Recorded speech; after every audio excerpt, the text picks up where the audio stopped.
The year is 1882. The place, a sprawling, opulent townhouse in the heart of London. Outside, the fog of the Industrial Revolution clings to the cobblestones like a shroud. Inside, the air is thick with the scent of beeswax, expensive perfume, and the unspoken weight of 1,000 rules. 5:08 a.m., in a room barely larger than a storage closet, cold, damp and smelling of soot, a girl of 14 wakes up. She doesn't wake because she is refreshed. She wakes because if the hearth in the drawing room is not glowing by the time the family descends for breakfast, the punishment will be swift, brutal and silent. She is a housemaid, she is invisible, and she is just one of 1.3 million shadows that held the Victorian Empire together. We are taught to see the Victorian era through the lens of its gold leaf frames, the shimmering chandeliers of the ballroom, the rustle of silk gowns, the clinking of crystal at dinner parties, and the unshakable confidence of an empire that spanned the globe. We admire the grandeur, we catalogue the architecture, we celebrate the innovation. But behind every grand door, behind every polished silver candlestick, and behind every perfectly pressed linen tablecloth, there was a world that was never meant to be seen, a world of iron-fisted control, crushing exhaustion, and profound silence. Tonight we don't look at the portraits. We don't look at the masters of the house. We look at the people who cleaned their floors, who polished their silver until their own reflections blurred, and who navigated the houses they served like ghosts, terrified of making a sound that might cost them their only livelihood. Tonight we step behind the green baize doors. We peel back the layers of Victorian respectability to expose the surveillance, the systematic erosion of privacy, and the lives that were systematically erased from the history books. We are going to meet the men and women who were the engine of a golden age, yet lived in a darkness that would break most of us today. This is not a story of ballrooms. This is a story of the basements, the attic rooms, and the cold stone steps where life was measured not in joy, but in chores. We will uncover the secrets of the servant halls, the unspoken hierarchies that dictated every waking moment, and the desperate acts of resistance from those who refused to be turned into mere furniture. You think you know the Victorian era? You have only seen the stage. Tonight, we go backstage. And what we find there might just change the way you look at history forever. The Gilded Trace is dedicated to the voices that were muted by time, status, and power. We are pulling them out of the archives, out of the diaries, and out of the shadows, because the true history of the mansion isn't in the marble columns. It is in the calloused hands of those who scrubbed them. The channel's Sleepy History with Benedict is a storytelling platform created for entertainment, inspiration, education, and the promotion of positive emotional values. To understand the architecture of this silent world, we must first understand how a person became a servant. By 1881, the census painted a staggering picture. Over 1.3 million souls were bound to domestic service in England and Wales. A vast majority of them were women. But more chillingly, a significant number were children. We are talking about girls as young as 10 years old. Think about that for a moment. 10 years old. An age where children today are worried about school assignments or weekend play. These children were being traded into a life of labour from which there was often no return. Most of these girls hailed from the rural countryside, for a farming family struggling against the brutal turns of the agricultural economy. An extra daughter wasn't just a mouth to feed, it was a luxury they could not afford. Entering service was often presented as a path to salvation. It was sold as respectable work. It was the only way for a girl to earn her keep, to send a few precious pennies back home, and to learn the refined ways of the upper class.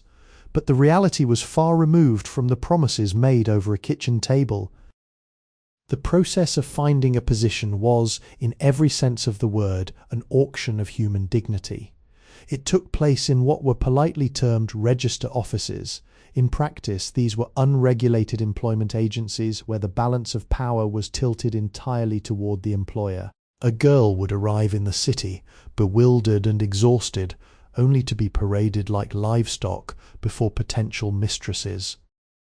Imagine standing in a cold, sterile room. You are 16, you are wearing your best, and perhaps only, dress. A woman in silk, smelling of lavender and superiority, walks toward you. She does not look at you as a human being. She looks at you as one might examine a horse at a market. She looks at your hands. Are they rough? She checks your teeth. Are you healthy enough to scrub for 16 hours a day? She questions your temperament. Are you meek enough to be invisible? There is a recorded account from Ellen Buckton, a servant who, in the 1860s, captured the crushing dehumanization of this hiring process in her diary. She described how the mistress of the house paced around her twice, in total silence, before demanding that her hair be cut shorter, a pragmatic requirement for the work, but also a first, stinging symbolic stripping of her identity. Ellen was 16. She was being told that her body, her hair, and her time were no longer her own. They were the property of the household that bought her labour. Once the deal was struck, the girl entered a rigid, inescapable hierarchy. This was not a workplace, it was a pyramid of power. At the pinnacle stood the butler, the gatekeeper of the wine cellar and the male staff. Beside him, the housekeeper, a formidable figure who carried the literal keys to the house on a chain at her waist, keys that represented her authority to lock, open, and monitor every corner of the domestic world. Below them stretched a long, exhausting chain, the ladies' maids, the footmen, the parlour maids, and the housemaids, and finally, at the very, very bottom, so low that they were barely acknowledged as human beings, even by their fellow servants, was the scullery maid. The scullery maid was the foundational layer of the Victorian mansion. Her life was a blur of cold water, caustic soap, and cracked, bleeding hands. She was responsible for every pot, every pan, every plate, and every piece of heavy, ornate cutlery used by a household that might entertain 30 guests for a banquet. These girls were the first to rise and the last to sleep. They lived in the basement, in the damp, dark corners of the house where the light of the upper floors never reached. They were told it was a noble calling, a chance to better themselves, but as they scrubbed their fingers to the bone, they quickly learned the brutal truth. They were not there to be improved, they were there to ensure that the people upstairs never had to see, hear, or touch the grime of their own existence. The gilded life of the master was built upon the trace of the servants' erasure. They were the ghost in the machine, and the machine was designed to ensure they never became real. To truly grasp the scale of this existence, we must walk through a single day in the life of a housemaid. We are not looking at the romanticized versions depicted in period dramas where maids hum tunefully while polishing silver. We are looking at the gritty, back-breaking, lung-searing reality. 5 a.m. the house is a tomb. The masters and mistresses upstairs are sleeping, protected from the morning chill by heavy velvet curtains and warm quilts. But the housemaid is already on her feet. She has dressed in total darkness. Candles were a luxury not to be wasted on the help. She dons her plain, rough-spun work dress, a heavy apron, and her cap, a uniform that signalled her servitude to anyone who might happen to see her. She picks up her cleaning kit, the weight of it pulling at her shoulders, and begins. Her first trial is the fireplaces. In a mansion of this calibre, there might be 15, perhaps 20 fireplaces. Each one must be meticulously cleaned of the previous night's ash. This is not a task performed with a modern vacuum. It is done on hands and knees with brushes and shovels. The ash is fine, grey and choking. It fills the air, coating her throat, her hair and her lungs. There are medical accounts from the era, rare, but existing, of servants developing severe chronic lung conditions, essentially the same ailments suffered by coal miners. Their employers were fully aware of this, yet they remained entirely indifferent to them. The fireplace was a decorative element that required cleanliness. The human cost of that cleanliness was a footnote they never bothered to read. By 7 a.m., the fires are roaring, providing warmth for a family that will soon emerge. But the work is far from over. Now comes the scrubbing. The carpets must be beaten, the floors swept, and the stairs, the great, winding, daunting staircases, must be scrubbed. She does this step by step, on her hands and knees, with a small brush and a bucket of water that is rarely warm enough. Working downward from the top of the house, she is a silent machine of labour. Hannah Culwick, a maid-of-all-work who left behind one of the most hauntingly detailed diaries of the 1860s, recounted her mornings in the depth of winter. She would scrub the front steps of her employer's house while the water froze into a thin, sharp crust of ice on the stone before she could even finish. Her hands would crack, bleed, and swell, yet she was never provided with gloves. Gloves were for ladies. For a maid, a pair of bleeding hands was simply a symptom of a job being done.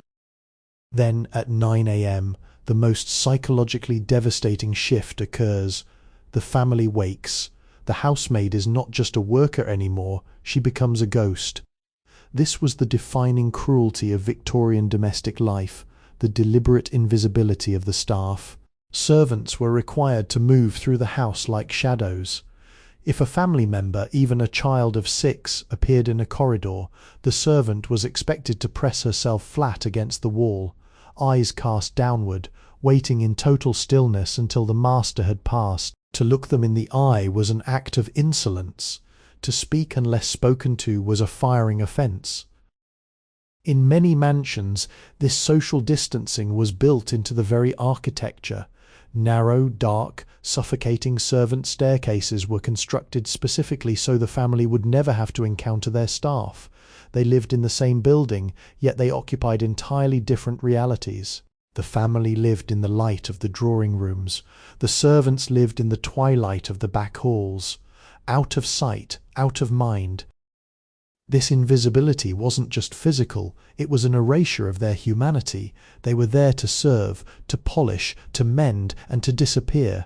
They were the background noise of a wealthy life, expected to be as quiet as the furniture they dusted. But even inanimate objects have a voice, and these women, forced into silence for 18 hours a day, were beginning to harbour a secret, smouldering awareness of just how much power they held over the very people who refused to look at them. If the physical labour was a grind, the psychological surveillance was a cage. The rules of a Victorian household were not mere etiquette, they were rigid laws, and the consequences for breaking them were total social and financial ruin. No followers. This was the most dreaded rule of all. It meant no romantic relationships, no sweethearts, and no social life beyond the back stairs. In a world where these young women were often miles away from their families, isolated in cold alien cities, the prospect of a partner was the only warmth they had, but a sweetheart was seen as a dangerous distraction, or worse, a gateway to independence. Any servant caught receiving a letter, or worse, a visitor, could be dismissed instantly, and this dismissal came without a reference. A reference was the most powerful weapon an employer held. Without that small signed piece of paper vouching for your character and efficiency, you were untouchable. You couldn't find another position. You couldn't work. You couldn't survive. In the Victorian social order, a servant without a reference was essentially a ghost destined for the workhouse or the streets. It was a form of blackmail that kept millions of women in a state of terrified compliance. Then there were the petty grinding restrictions. No going out without explicit, often denied, permission. No singing, no laughing that could be heard beyond the servants' hall, and absolutely no using the front entrance. To walk through the front door was to commit an act of class treason. Sarah Sedan, a housemaid in 1874, learned this the hard way. She was fired, simply turned out into the Manchester cold, because she was heard humming while cleaning a bedroom. The mistress deemed it impertinent. 4 years of loyal service, of scrubbing, of disappearing into the woodwork, wiped away by a melody. The surveillance was relentless. The housekeeper was the eyes and ears of the master, armed with her keys and a mandate to control every aspect of the staff's existence. These women weren't just managers, they were jailers. They had the right to enter a servant's bedroom at any hour, to rummage through their meagre belongings, and most violated of all, to open and read their personal mail. Think about the desperation of that. A young girl, lonely and homesick, receives a letter from her mother in the countryside. Before she can even hold that paper, her employer has already read her most private thoughts. Employers justified this invasion of privacy with a chilling logic.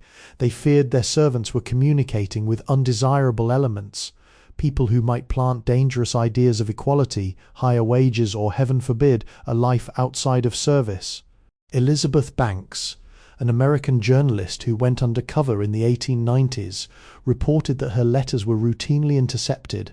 When she challenged her mistress, the response wasn't guilt, it was a confused, matter-of-fact statement of the natural order. Privacy was a luxury reserved for the people upstairs. For the servant, it was an impossibility. They learned to sleep with one eye open, to hide their letters beneath floorboards, and to carry their memories in their heads, because anything physical could be confiscated. Anne Sherwood, a lady's maid in the 1870s, kept a secret journal hidden behind a loose brick in her attic room. She wrote of her loneliness, her fear, and the person she used to be before the uniform took over. "I have learned to wear a face that feels nothing," she wrote, "the face they want, but inside I am still here." She was right. The invisibility was deliberate, but it was also a performance. And it was a performance that was slowly, silently, becoming unsustainable. All stories on this channel, Sleepy History with Benedict, are fictional, thoughtfully crafted around historical themes and inspired by real events, figures, and periods, reimagined for engaging storytelling. The content does not represent real individuals, actual events, but documented cases. Any resemblance to real people, animals, or events is purely coincidental. If the surveillance was a cage, the power dynamic of the Victorian household was a trap. There are chapters of history that society preferred to keep shut, pages that were purposefully stained with the ink of suppression. For too long, the abuse of domestic servants has been shrouded in euphemisms. We hear terms like impropriety, misconduct, or unfortunate incidents. Let us be clear, it was abuse. It was systematic, widespread, and almost entirely unpunished. A female servant existed in a legal vacuum. She lived under the roof of her employer. She relied on them for her bread, her bed, and most cruelly, for the reference that dictated her future. This created a power dynamic so extreme that resistance, for many, was an impossibility. It was not a lack of will, it was a lack of options. If you were a 17-year-old girl orphaned or sent from a desperate rural home, and you were exploited by the master of the house or his son, who would you tell? The mistress, who would blame you for tempting her husband, the police, who were comprised of men from the same social circles as your employer, the magistrate, who viewed your existence as nothing more than a commodity. Consider the case of Jane Wilbred in the 1870s. This housemaid was dismissed without a reference the moment she became pregnant. The father? The employer's own son. He faced zero consequences, no social ostracization, no legal summons. His life proceeded with the comfortable, predictable rhythm of the upper class. Jane, however, was discarded. When she attempted to seek justice, the magistrate famously remarked that she had placed herself in a position of temptation. The victim was blamed for the crime of being vulnerable. This was not a rare tragedy. It was a structural feature of the Victorian era. The National Vigilance Association later documented hundreds of similar cases. These women were not just losing their jobs, they were losing their survival. With no savings and no home to return to, they faced the ultimate Victorian nightmare, the workhouse. It was the place where families were torn apart, where dignity went to die, and where the elderly and sick were worked until their final breath. For many, it was the only destination left after being tossed out by a respectable family. But even beyond the shadow of abuse, there was the slow, methodical murder of overwork. The case of Mary Ann Walkley in 1863 shocked London, though it failed to change the system. A dressmaker working in a millinery, she was forced to work 26.5 hours straight to finish a ball gown for an aristocratic event. She collapsed in a room shared with 15 other women, and she died 2 days later.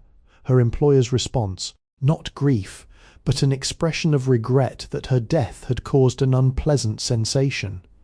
Karl Marx, watching from the outside, called it what it truly was: murder by overwork. Yet the official verdict remained natural causes. These stories are the ghosts that haunt the polished silver and the velvet ropes of modern history museums. They remind us that the glittering empire was built on the backs of those who were never allowed to own their own lives. If this exploration of the hidden costs of history moves you, if it challenges the way you view the glamour of the past, I want to hear from you. Please take a moment to leave a comment below. Which part of this reality strikes you the most? Does it change how you look at the grand houses of the Victorian era? I read every single comment, and your reflections are what help these forgotten voices truly resonate today. And if you haven't yet, consider hitting that subscribe button and turning on notifications. We are just getting started on this journey through the Gilded Trace. There is so much more to uncover, so many more diaries to open, and so many more lives to remember. Join us and help ensure that these stories, once meant to be buried, are finally given the light they deserve. Resistance in the world of Victorian service rarely looked like a picket line or a loud protest. To protest was to be dismissed was to be erased. Instead, resistance looked like a quiet, flickering candle in an attic room at midnight. It looked like a stolen moment of literacy, a whispered confidence between a scullery maid and a housemaid, or the hidden ink in a secret diary. It was an act of keeping one's soul intact in a system designed to treat it as disposable. Take, for instance, the remarkable defiance of Hannah Colwick. Here was a woman who scrubbed frozen steps until her fingers cracked, who wore her exhaustion like a second skin, yet possessed a mind that refused to be dimmed by the drudgery. In the silence of her stolen hours, she taught herself to write. She kept an extraordinary multi-decade diary. She didn't write it to be published, she wrote it to exist. She recorded everything: the arrogance of her employers, the physical toll of her labour, the intricate hidden life of the servants' quarters. Hannah did not write with the bitterness of a victim, but with the chilling, clear-eyed precision of an observer. She was documenting the history that her masters believed was beneath their notice. Today, her diaries are held at Trinity College, Cambridge. They are an invaluable treasure, one of the most important first-hand accounts of the working-class Victorian experience ever discovered. The maid who was meant to be a ghost has become, in our time, one of the clearest voices of hers. She survived their silence by ensuring her own voice outlasted them. Resistance also appeared in the form of small collective solidarities in the late 19th century. Despite the crushing control, the first domestic servants' unions began to stir. They were fragile, frequently suppressed, and constantly mocked by an employing class that found the very idea of servant organisation to be a kind of social comedy. How dare the furniture organise? How dare the tools of their comfort ask for a wage increase or a half-day off? In 1872, a group of female domestic servants in London dared to meet in secret. They were not plotting a revolution in the traditional sense. They were discussing the possibility of dignity. They were discovered, of course, and most lost their positions within the week.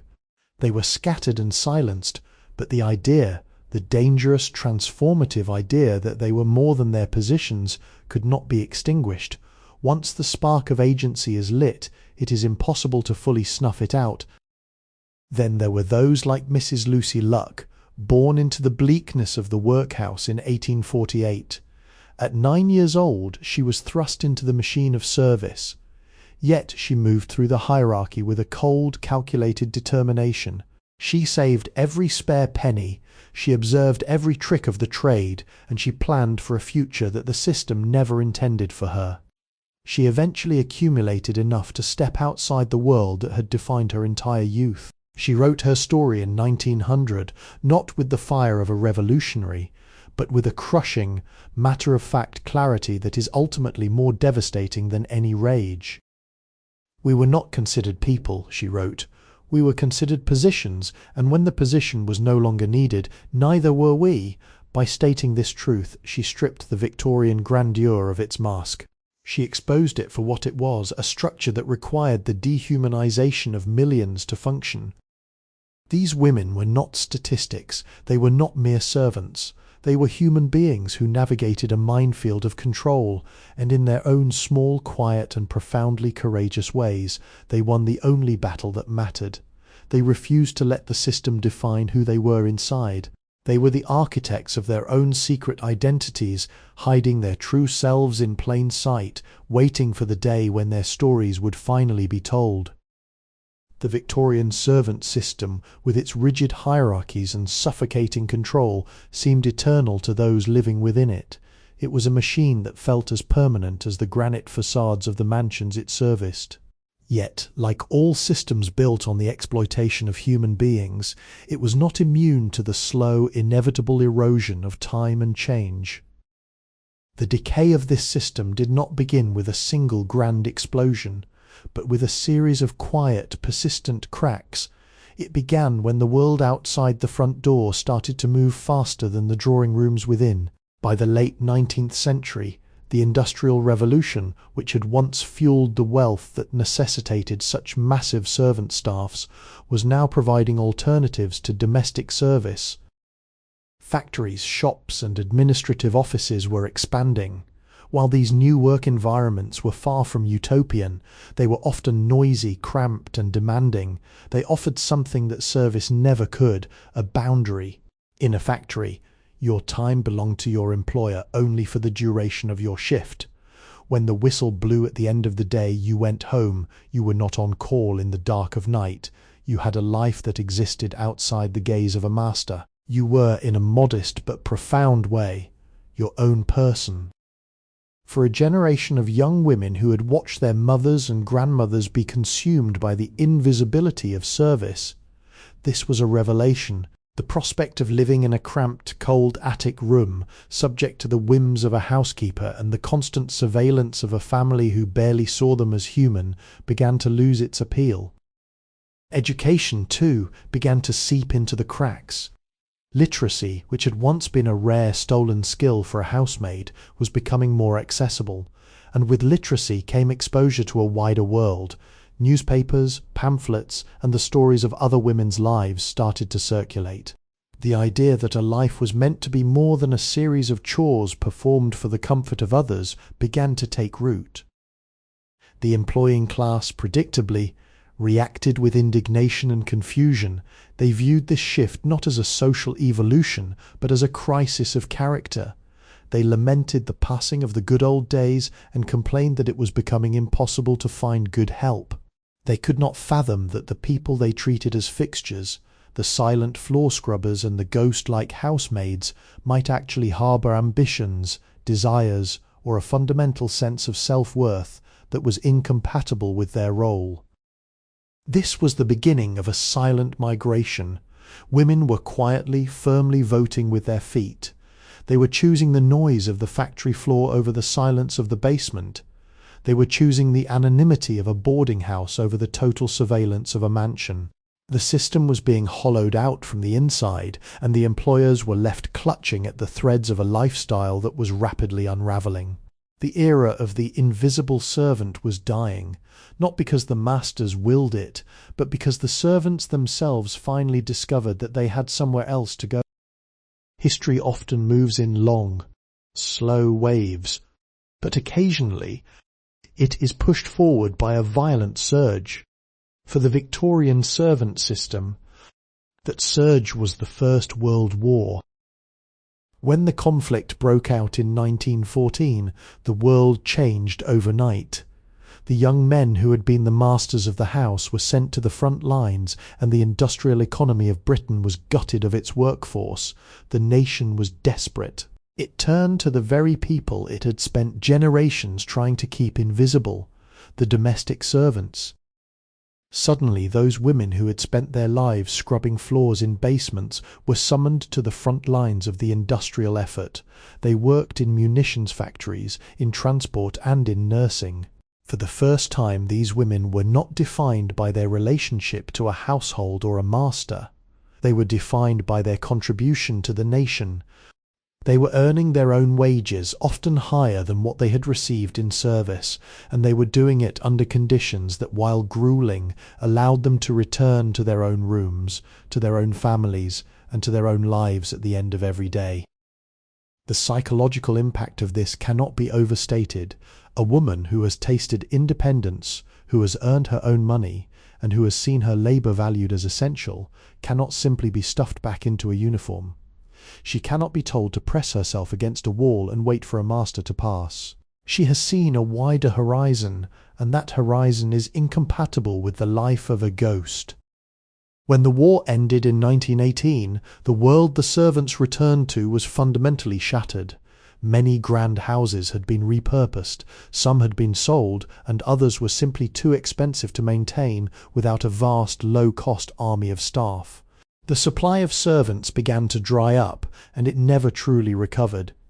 The generation that had tasted a different way of living looked at the prospect of returning to the servile existence of the Victorian era, and quite simply chose otherwise. By 1951, the statistics tell the story of a system in collapse. The number of domestic servants in Britain plummeted from over 1 million to fewer than 100,000. The era of the gilded trace, where wealth was measured by the number of people you could keep in the shadows, had finally mercifully come to an end. If you have stayed with me this far, it means you understand the weight of these stories. This documentary is not just about the past, it is about recognizing the humanity that was suppressed for so long. Does this historical shift give you hope for how we define work and dignity today? Let me know in the comments below. I read every single one, and I'm always struck by the insights you share. And if you want to keep exploring these hidden corners of history with me, make sure you are subscribed to The Gilded Trace. We are building a community of people who refuse to forget the voices that the history books left out. By subscribing, you're helping to keep these stories alive and ensuring that we continue to look behind the velvet ropes. Every like, every comment, and every subscription helps us bring the forgotten back into the light.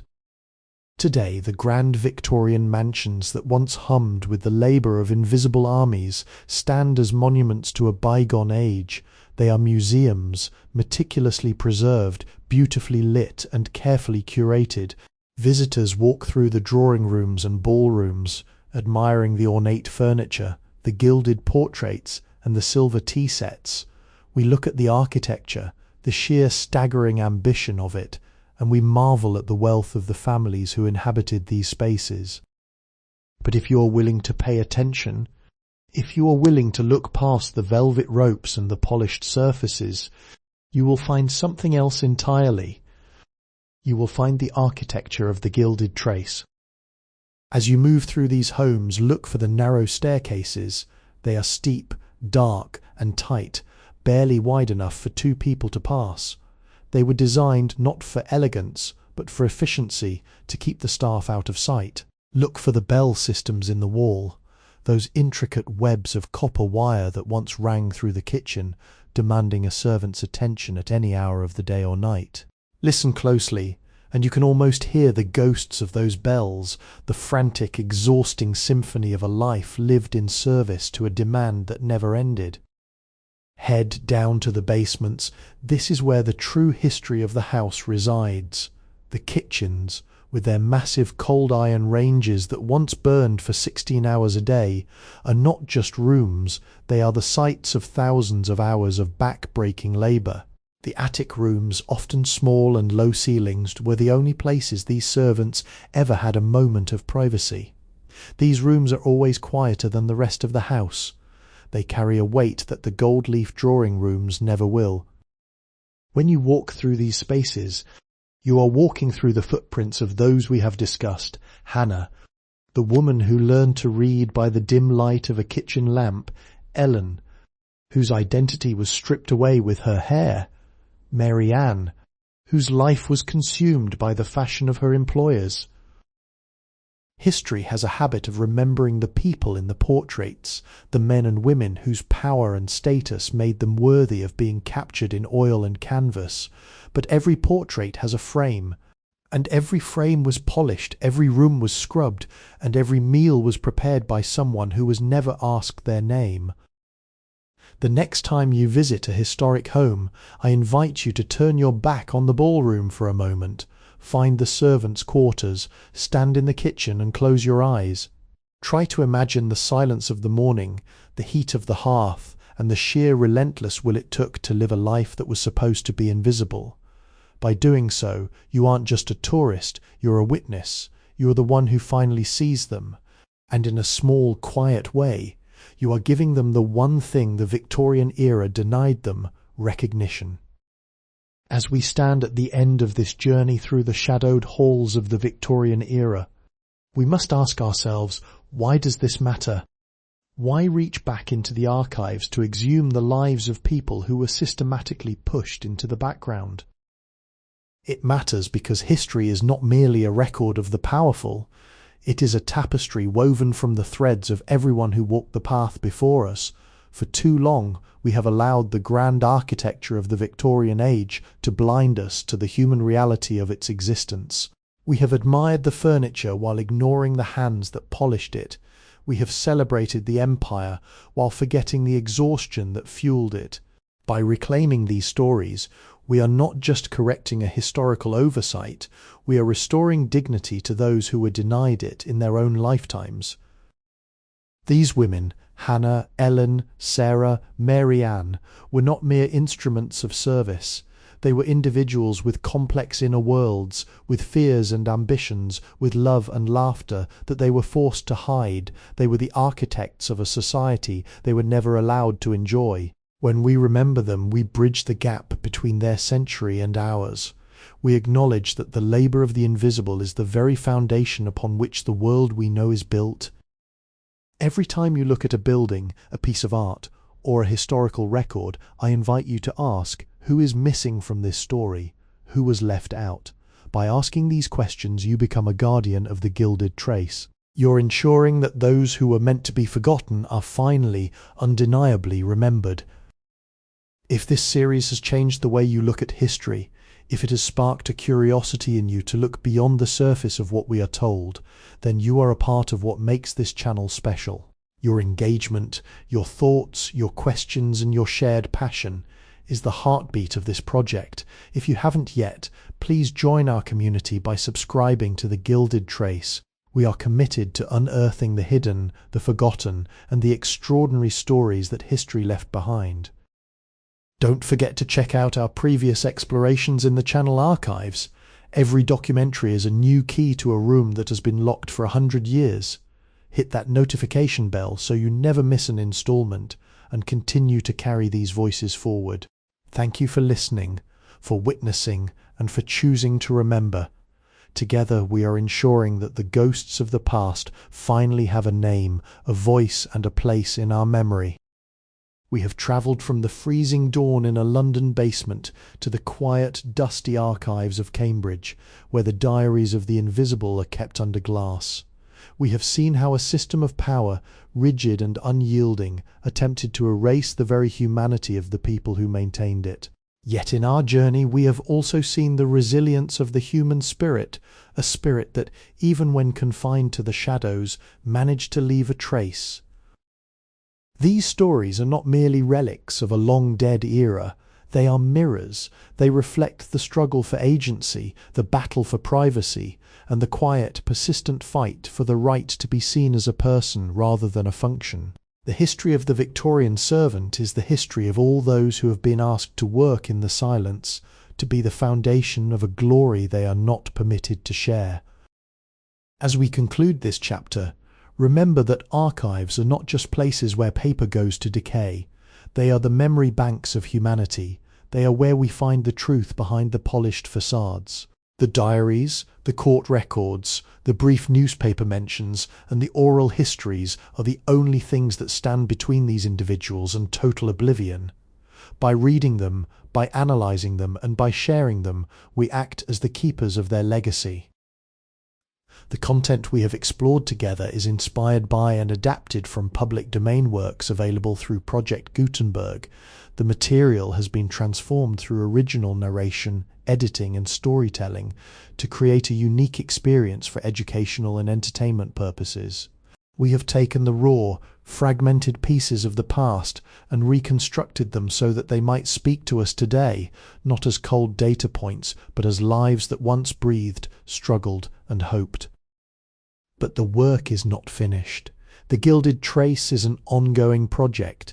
There are millions of stories still hidden behind the green baize doors of history, waiting for us to uncover them. There are more diaries to read, more letters to decode, and more silences to break. We will continue to shine a light into these dark corners, ensuring that the history books become a little more inclusive, a little more human, and a lot more honest.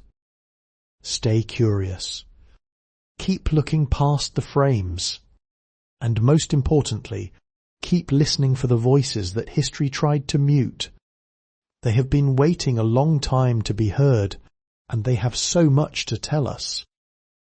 As we delve deeper into the archives, we begin to realise that the history of the Victorian servant is not just a study of a bygone class system, it is a profound lesson in the fragility of human dignity. When we strip away the corsets, the livery, and the soot-stained aprons, what remains is the universal human desire to be recognised not for what one does, but for who one is. In our modern lives, we often rush past the people who make our comfort possible.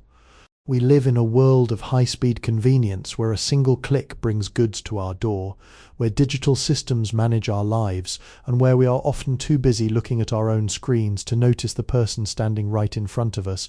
We have our own versions of invisibility. How often do we truly see the person serving our coffee, the worker maintaining our infrastructure, or the individual cleaning our spaces? The Victorian era serves as a stark, high-contrast mirror. It shows us what happens when an entire society agrees to treat a segment of its population as background. It shows us the psychological devastation that ensues when human beings are denied the basic right to their own stories. By understanding their silence, we become more sensitive to the silences in our own time. Perhaps the greatest legacy of those like Hannah, Jane, and Lucy is not just the written record they left behind, but the challenge they leave for us to look up, to see the human beings in the margins, to acknowledge the work that is done out of the spotlight. We are the beneficiaries of a long, often painful evolution in how we view the rights and value of the individual, but this evolution is never truly finished. It requires constant vigilance. It requires us to listen when the history books remain quiet.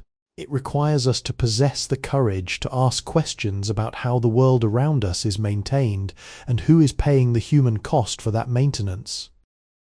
As we move forward, we carry these ghosts with us. They are not merely objects of historical curiosity. They are our teachers. They teach us that even in the most restrictive circumstances, the human spirit can carve out a space for itself. They teach us that integrity is not defined by our circumstances, but by how we treat those whom society has deemed lesser. They teach us that every voice, no matter how muffled, deserves to be heard. We are not just documenting the past, we are cultivating a deeper, more profound capacity for empathy. And in a world that is often fast, often indifferent, and often divided, that capacity is perhaps the most important tool we have. History is often written in grand documents, treaties, royal decrees, and political manifestos.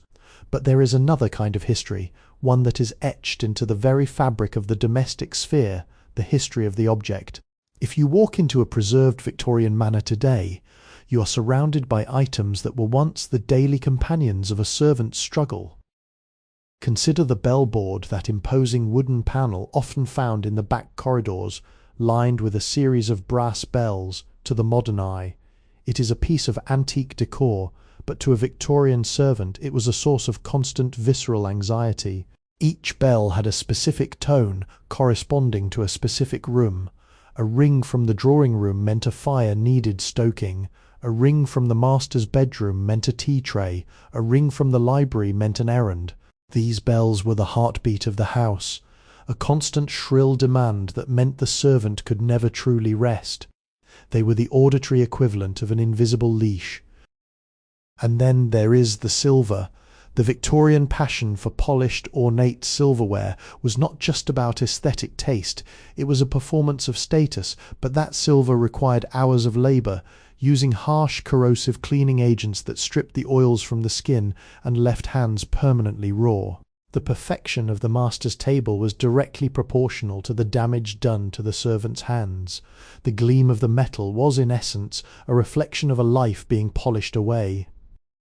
We must also look at the uniform, the stiff, starched cap and the heavy, layered dress for the upper class. The uniform was a signifier of order, a way to distinguish them from us, but for the woman wearing it, it was a restrictive casing. It dictated her movement, her posture, and her perceived place in the world. To put on that uniform was to perform the role of the invisible servant, to suppress one's own individuality behind the mask of duty. These objects, the bell, the polish, the uniform, tell a story that the official biographies of the era never dared to include. They tell the story of the labour that made the Gilded Age possible. When we look at these items in a museum, we are often encouraged to appreciate their craftsmanship. But I invite you to see them differently. See them as the tools of a system that demanded total devotion. See them as the artifacts of a life lived in the margins. The Victorian era prided itself on its progress and its civilization, yet it relied heavily on this shadow workforce. By examining these objects, we uncover the hidden cost of that progress. We see that the brilliance of the Victorian mansion was sustained by the literal exhaustion of those who lived below stairs. Every item in the house was a testament to a division that was meant to be permanent, yet was ultimately dismantled by the unstoppable march of social change. In the summer of 1851, the world's eyes turned to London. Prince Albert's Great Exhibition, housed within the breathtaking glass-walled Crystal Palace, was a declaration of victory for the British Empire. It was a cathedral to progress, filled with massive steam engines, intricate textiles and treasures from every corner of the globe. It was, in the words of its creators, a monument to the industry of all nations. But to understand the Victorian era, we must look at what was not on display. You would not find the scullery maids of Belgravia among the exhibits. You would not find the exhausted dressmakers of London's West End, whose hands were scarred by the very needles that stitched the garments worn by the attendees of the Crystal Palace. The Great Exhibition was a spectacle of British ingenuity, yet it was sustained by an invisible class of labourers who existed entirely outside the vision of progress. This was the paradox of the mid-Victorian age.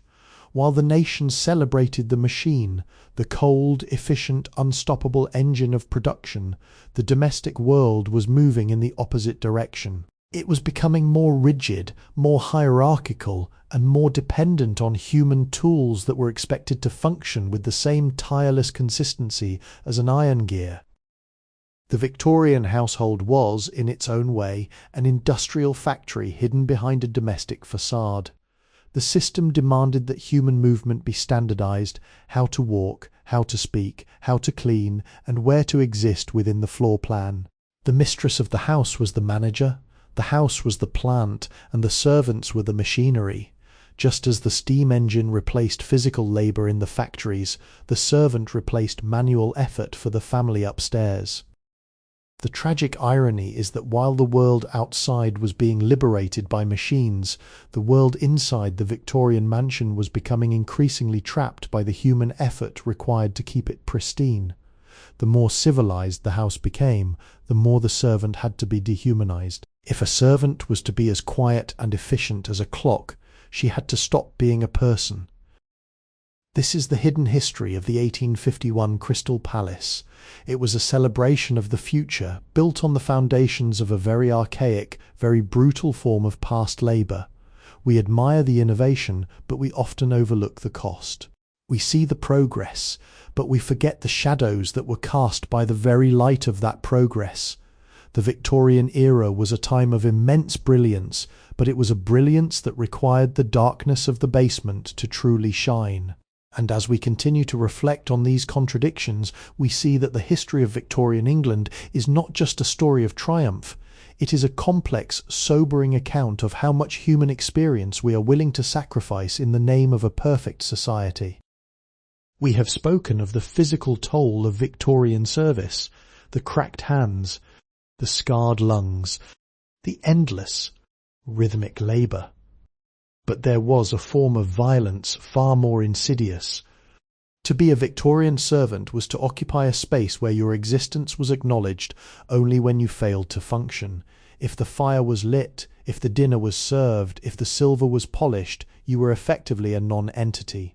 You were a part of the house's infrastructure, no more distinct or significant than the hinges on a door or the wick of a lamp. Masters and mistresses would often go years without knowing the names of their staff, or worse, they would rename them.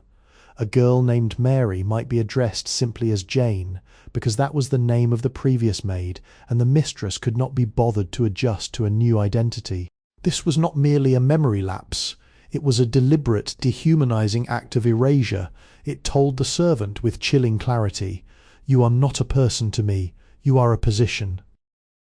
This constant daily experience of being seen right through is a form of psychological torture that we are only now beginning to fully understand. Humans are social creatures who rely on recognition to confirm their own reality. When you are systematically denied the eye contact of those you serve, when your presence is treated as an intrusion that must be apologized for, your sense of self begins to Many diaries from the era reveal a profound sense of existential loneliness. These women were living in houses filled with people, yet they were fundamentally isolated. They developed careful faces, masks of polite, vacant servitude that protected their inner lives from scrutiny. But behind those masks, the lack of validation took a heavy toll. Depression, anxiety, and a sense of detachment were rampant, often dismissed by the employing class as melancholy or a lack of constitution. This indifference was the mortar that held the Victorian class system together. If the masters had allowed themselves to see the girl behind the uniform, to imagine her hopes, her family, her capacity for pain, they would have had to confront the morality of their own lifestyle. To maintain their own sense of virtue, they had to cultivate a callousness that borders on the pathological. The invisibility of the servant was, ultimately, a defensive mechanism for the employer. By refusing to see the servant as a person, they were exempted from the burden of empathy. They could continue to enjoy the fruits of a labour-intensive lifestyle while maintaining a self-image of benevolence and moral superiority. This is the great, uncomfortable truth of the Victorian mansion. It was a place where human connection went to die, and the ghost that haunts the house today is not a supernatural presence, but the lingering memory of the people whose personhood was sacrificed on the altar of a master's comfort. It is a cautionary tale of what happens when we stop seeing the humanity of those who perform the labour that sustains our lives. We often look at the past through the lens of those who held the pen, the diarists of the upper class, the architects of empire, the voices that shouted the loudest. But if we listen closely to the echoes in the empty servants' halls, we find a different narrative. We find the story of an invisible class that, through its very existence, forced a civilization to confront its own contradictions. The Victorian servant was never truly passive. Even in their enforced silence they were observing. They were learning the ways of the wealthy, mastering the complexities of household management, and witnessing the intimate, often unpolished realities of the lives they served. They were the ones who knew the secrets, the fractures, and the true unvarnished nature of the people who sat in the drawing rooms. When the social order began to shift at the turn of the century, these women were not starting from zero. They brought with them the discipline, the resilience, and the intimate knowledge of the society that had once sought to keep them beneath its feet. As they moved into the factories, the schools, and the emerging professional sectors, they carried the ability to navigate complex structures and the unwavering resolve of those who have survived the impossible. The transition from servant to citizen was not a gift bestowed upon them by a benevolent upper class. It was a right that they claimed step by step, generation by generation. It was a slow, deliberate movement that transformed the very concept of social standing. By refusing to return to the status of ghosts after the wars, they effectively broke the cycle of hereditary servitude that had defined England for centuries. We look back at them now, not with pity, but with a profound recognition of their agency. They were the ones who navigated the most restrictive architecture of power ever devised, and they found a way to emerge on the other side. They were the ones who, in their secret journals and quiet acts of resistance, kept the idea of their own humanity alive when the rest of the world told them they were nothing. They are the architects of the modern world's consciousness. They taught us that no position, no matter how high or how low, is permanent. They taught us that the strength of a society is not measured by the grandeur of its mansions, but by the dignity afforded to those who maintain it. As we look at the legacy they left behind, we see more than just a history of domestic service. We see the beginning of a long, arduous march toward equality, a march that in many ways we are still continuing today. If you visit the remote corners of these grand estates today, away from the curated displays and the neatly pressed uniforms in glass cases, you might stumble upon something far more poignant: a discarded locket, a tattered ribbon, or a faint graphite signature hidden behind a doorframe in the attic. These are not merely lost items. They are the final desperate claims of existence from people who were systematically stripped of their identity.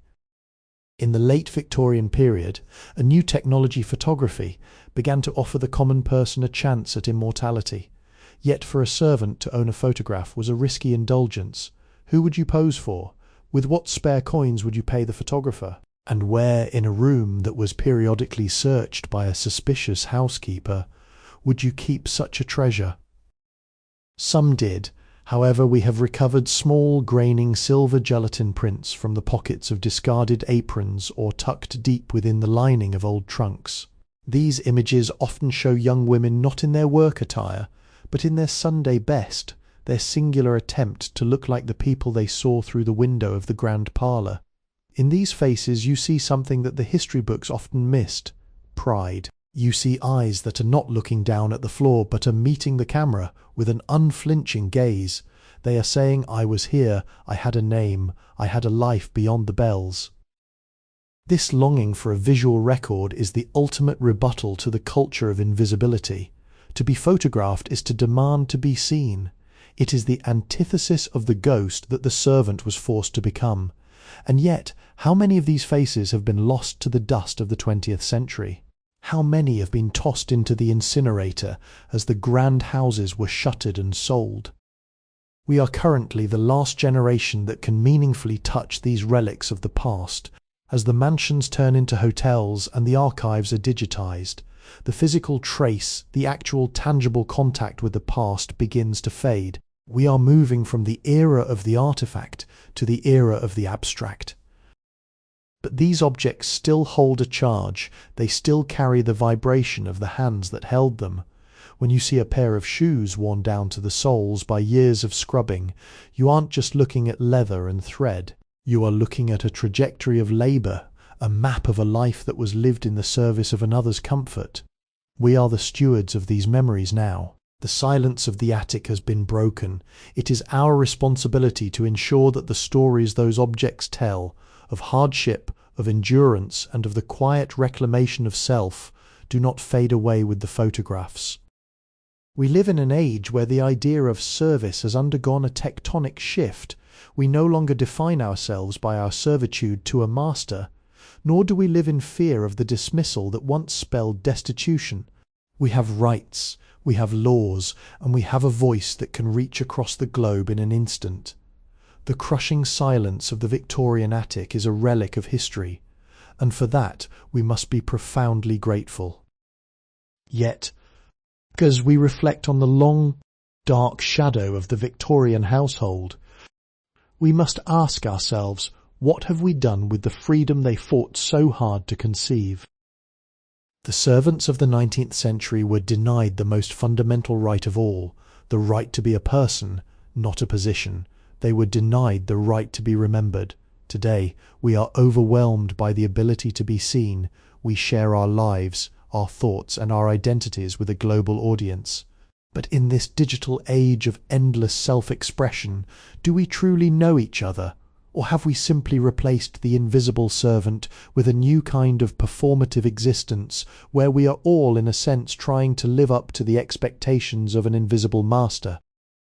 The Victorian era teaches us that dignity is not something that can be granted by an employer or a social order. It is an internal state. It is the refusal to let one's humanity be reduced to a function. Hannah Culwick, with her secret diary, and Lucy Luck, with her stoic determination, understood this long before the rest of the world caught up. They knew that their souls were not the property of the household, even if their bodies were. Perhaps the most important thing we can take from these forgotten lives is the value of presence. To be present is to see others. To be present is to acknowledge the humanity of the person who serves you, the person who works beside you, and the person who walks past you on the street. It is to break the spell of indifference that the Victorian era worked so hard to maintain. We have moved out of the basements and into the light. We are no longer defined by the staircases we climb or the kitchens we scrub. But the history of the Victorian servant reminds us that this light was earned. It was bought with the blood, the sweat, and the quiet, stubborn endurance of millions of women who were never given a seat at the table, yet provided the very foundation for the house itself. The story is nearing its conclusion, but the echo remains. Every time we choose to recognize the dignity of another, we honor the memory of those who were never allowed that same grace. History, as we have explored, is not a collection of static dates and dry artifacts. It is a living, breathing stream that connects our experiences to those who walked before us. When we look back at the Victorian servant, we are not looking at a distant alien world. We are looking at a mirror of our own evolution. The transition from the rigid, suffocating hierarchies of the 1880s to the more fluid, albeit still imperfect, structures of our current society is a testament to the persistent pressure of the human spirit. These women, the housemaids, the scullery girls, the ladies' maids, were the silent catalysts for a shift in consciousness. By surviving, by resisting, and eventually by choosing to walk out of the mansions that held them, they dismantled a framework of oppression that had been accepted as natural law for generations. They proved that no system is immune to the human need for agency. Today, when we admire the structural beauty of the Victorian era, we do so with a new understanding. We see the mansion not just as a monument to wealth, but as a site of intense human history. We see the servants' staircase as a reminder of how far we have come, and the attic room as a testament to the endurance of the human soul. These are the threads that bind us to them. We are the inheritors of the freedoms they only dreamed of. Our responsibility, then, is to be the keepers of this truth. We must continue to question the narratives that favour the powerful, to seek out the voices of the marginalised, and to value the histories that were never meant to be written. The Gilded Trace has been a journey through these shadows, but it is also a path toward a greater, more inclusive light. We have pulled the forgotten from the archives, given them a name, and restored their place in our shared human story. The mansions may be quiet now, the bells may have long since stopped ringing, and the servants' halls may have been repurposed for tourism, but the stories endure. They are etched into the stone, written in the ink of old diaries, and kept alive in the memories of those who refuse to let the past fade into total obscurity. The thread is unbroken. It passes from their hands to ours, and it is up to us to ensure that it continues to weave the tapestry of our future. Throughout this journey we have frequently returned to the diaries. the secret hidden scraps of paper kept by those who were told they had no right to their own thoughts. There is a profound, almost sacred power in the act of writing one's own story. For a Victorian servant, to put pen to paper was an act of profound rebellion. It was a declaration, I am not a machine, I am a witness. Think of the risk involved. To write was to invite suspicion. To keep a journal was to possess an object that could be used as evidence of impertinence. And yet they wrote. They wrote about the cold, the hunger, the exhaustion, and the profound aching loneliness of being an individual in a house that demanded they be cogs in a wheel. They wrote because they knew that if they did not, their lives would be vaporized by the silence of their employers. When we read these accounts today, we are doing more than consuming history, we are completing their act of resistance. By reading their words, we validate their struggle. We acknowledge that the labour they provided was not just service, but a life that had intrinsic value, regardless of whether it was recognised by the society of the time. This is the literacy of survival.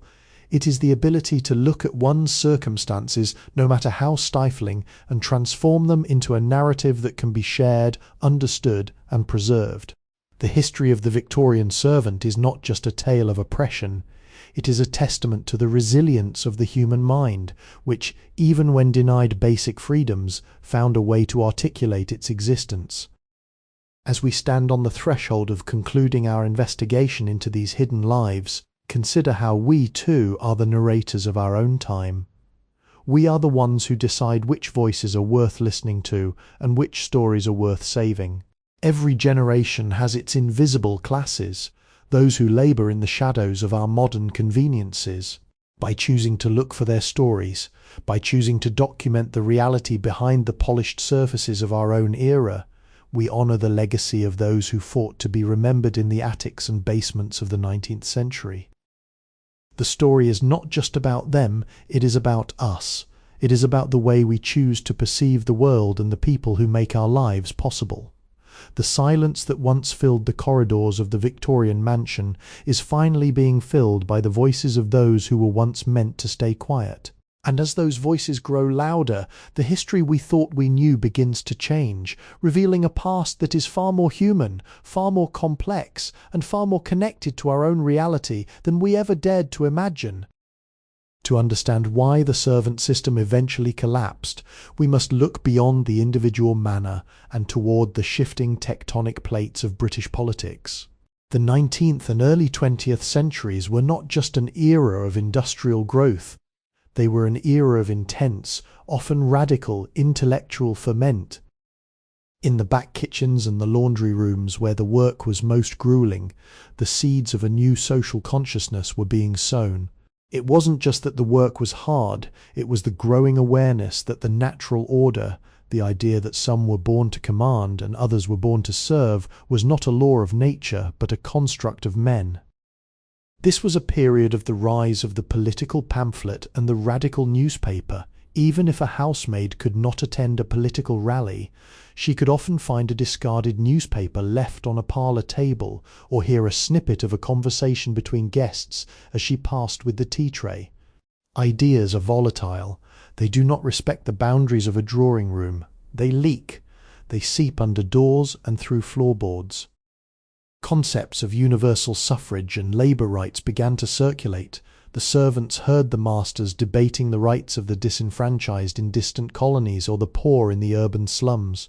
The irony was rarely lost on the staff. Here were their employers, waxing poetic about liberty and justice in Parliament or at the dinner table, while maintaining a domestic regime that was, in practice, a form of soft tyranny. The deference that had been the glue of the Victorian system, the unquestioning submission to one's social superior, began to crack. It wasn't necessarily a loud rebellion, it was a quiet, internal withdrawal of consent. It was the decision to no longer internalize the master's judgment as one's own reality. As we explore this era, we see that the invisible were, in fact, the silent observers of the downfall of their own oppressors. They watched the fragility of the aristocratic class. noted their incompetence in the face of modern challenges, and witnessed the slow fading of their aura of invincibility. The Victorian household was a micro-universe of the British Empire itself, a complex, sprawling and unsustainable structure that relied entirely on the compliance of those it considered inferior. When that compliance began to waver, the entire edifice started to tremble. The political changes of the time were not just happening in Westminster. They were being rehearsed in the kitchens of Belgravia and the attic rooms of the country estates. The era was teaching the servants that they were not just cogs in a machine, but members of a public that was beginning to claim its right to a seat at the table of history. For many Victorian servants, the prospect of a private life was a radical defiance. The master and mistress viewed their staff not as autonomous individuals with biological and emotional needs, but as functional units whose focus was to be entirely directed toward the house. An engagement, a secret courtship, or even a deep friendship between two servants was often viewed by the employer as a distraction, a potential threat to the seamless efficiency they demanded. We find traces of this in the character references and dismissal records of the time. Dismissed for excessive fraternization, one ledger might say, removed for undesirable connections, another might note.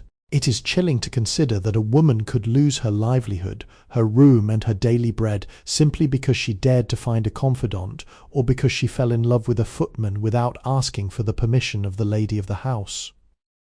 To have a relationship in such an environment was to live a life of high-stakes espionage.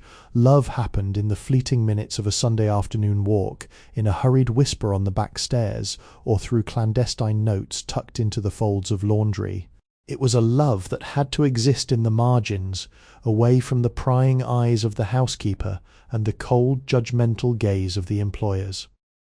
And yet this is precisely where we see the strength of the human spirit most clearly. Even under the thumb of a system that tried to commodify them, these people sought connection. They found in each other a mirror of their own humanity. In a world where they were treated as objects, their relationships were the only place where they were treated as subjects. They were reminded that they mattered to someone, that they were not just a scullery maid or a boots boy, but a person with a heart that could be broken and hands that could be held. We must understand that these stolen moments of intimacy were not just secondary stories, they were fundamental acts of rebellion. Every time a servant shared a secret, every time they stood in solidarity with a colleague, they were asserting their autonomy. They were saying that despite the walls of the mansion, despite the rigid code of conduct, and despite the master's ownership of their time, their inner lives remained their own. They were ghosts in the house, yes, but they were ghosts that still felt the warmth of another person's presence, and that was the one thing the Victorian system could never truly eradicate. There was a peculiar unspoken contract within the Victorian mansion. The servant was expected to be both omniscient and blind. They were the ones who cleaned the study, who carried the letters, who overheard the arguments in the parlour, and who tidied up the traces of late-night excesses. They knew exactly how much the master drank, which of his business deals were built on lies, and which family secrets were whispered behind heavy, sound-dampened velvet curtains. Yet they were required to behave as if they had never seen a thing. This was the ultimate test of their invisibility. The servant's failure was not just a failure to clean a grate, it was a failure to play the role of the silent, oblivious backdrop. If a lady of the house was having an affair, or if the master was teetering on the edge of financial ruin, the servant knew it first, but they had to remain stone-faced. To acknowledge the truth, even with a flicker of the eyes, was to shatter the illusion of the master's perfection. This knowledge gave the servant a strange, silent power. It was a power that felt less like a weapon and more like a heavy stone carried in the pocket. You could hold it, you could touch it, but you rarely dared to use it, because to speak of what you knew was to invite immediate destruction. A reference from a master was the only ticket to another position. If you were labelled a troublemaker or someone who gossiped, you were finished. The diary entries we uncover from this period often contain snippets of these suppressed truths. They are filled with thinly veiled observations about the mistress's temper, the master's hypocrisy, or the strange happenings at night. These journals were the only places where the servant could safely put down the burden of what they had witnessed. This brings us to a darker realization. The Victorian mansion was not just a home, it was a repository of secrets. The walls of those houses were saturated with the truths that the family upstairs could not admit to themselves, let alone to society. And the servants, they were the ones who held the keys to those secrets, even as they were treated as if they were unworthy of being trusted with anything at all. This paradox that the people most looked down upon were the ones who held the most dangerous truths is perhaps the most fascinating layer of the social fabric. It reveals that the power dynamic was never as one-sided as it appeared. The masters may have owned the labour, the time, and the very bodies of their staff, but they never truly owned their perceptions. The servant was always in some corner of their mind evaluating the people they served, and in that evaluation they were the true masters of the house's reality. For the vast majority of the women who entered domestic service, the journey began with a long, lonely train ride from the rural countryside, from the rolling hills of Cornwall, the rugged moors of Yorkshire, or the quiet villages of East Anglia. They arrived in London not just as workers, but as refugees from a vanishing way of life, carrying little more than a battered trunk of clothes and a dialect that would soon be seen as a liability. The moment they stepped over the threshold of a grand London townhouse, the process of erasure began. Their rural identity, the songs of their childhood, their specific regional accent, the patterns of their family life was deemed unrefined and incompatible with the polished decorum of the mansion. The housekeeper was tasked with scrubbing away these defects. They were instructed on how to walk without sound, how to speak with a neutralized, subservient tone, and how to dress in the stark, monochromatic uniform that stripped away any vestige of personal style. This was a form of cultural colonialism practiced within one's own borders. The servant was expected to be a blank slate upon which the master's status could be projected. By forcing them to adopt these rigid manners, the household was effectively stripping them of their soul, the unique combination of history and place that made them who they were. Many of these young women experienced a profound, quiet trauma. They existed in a state of suspended animation.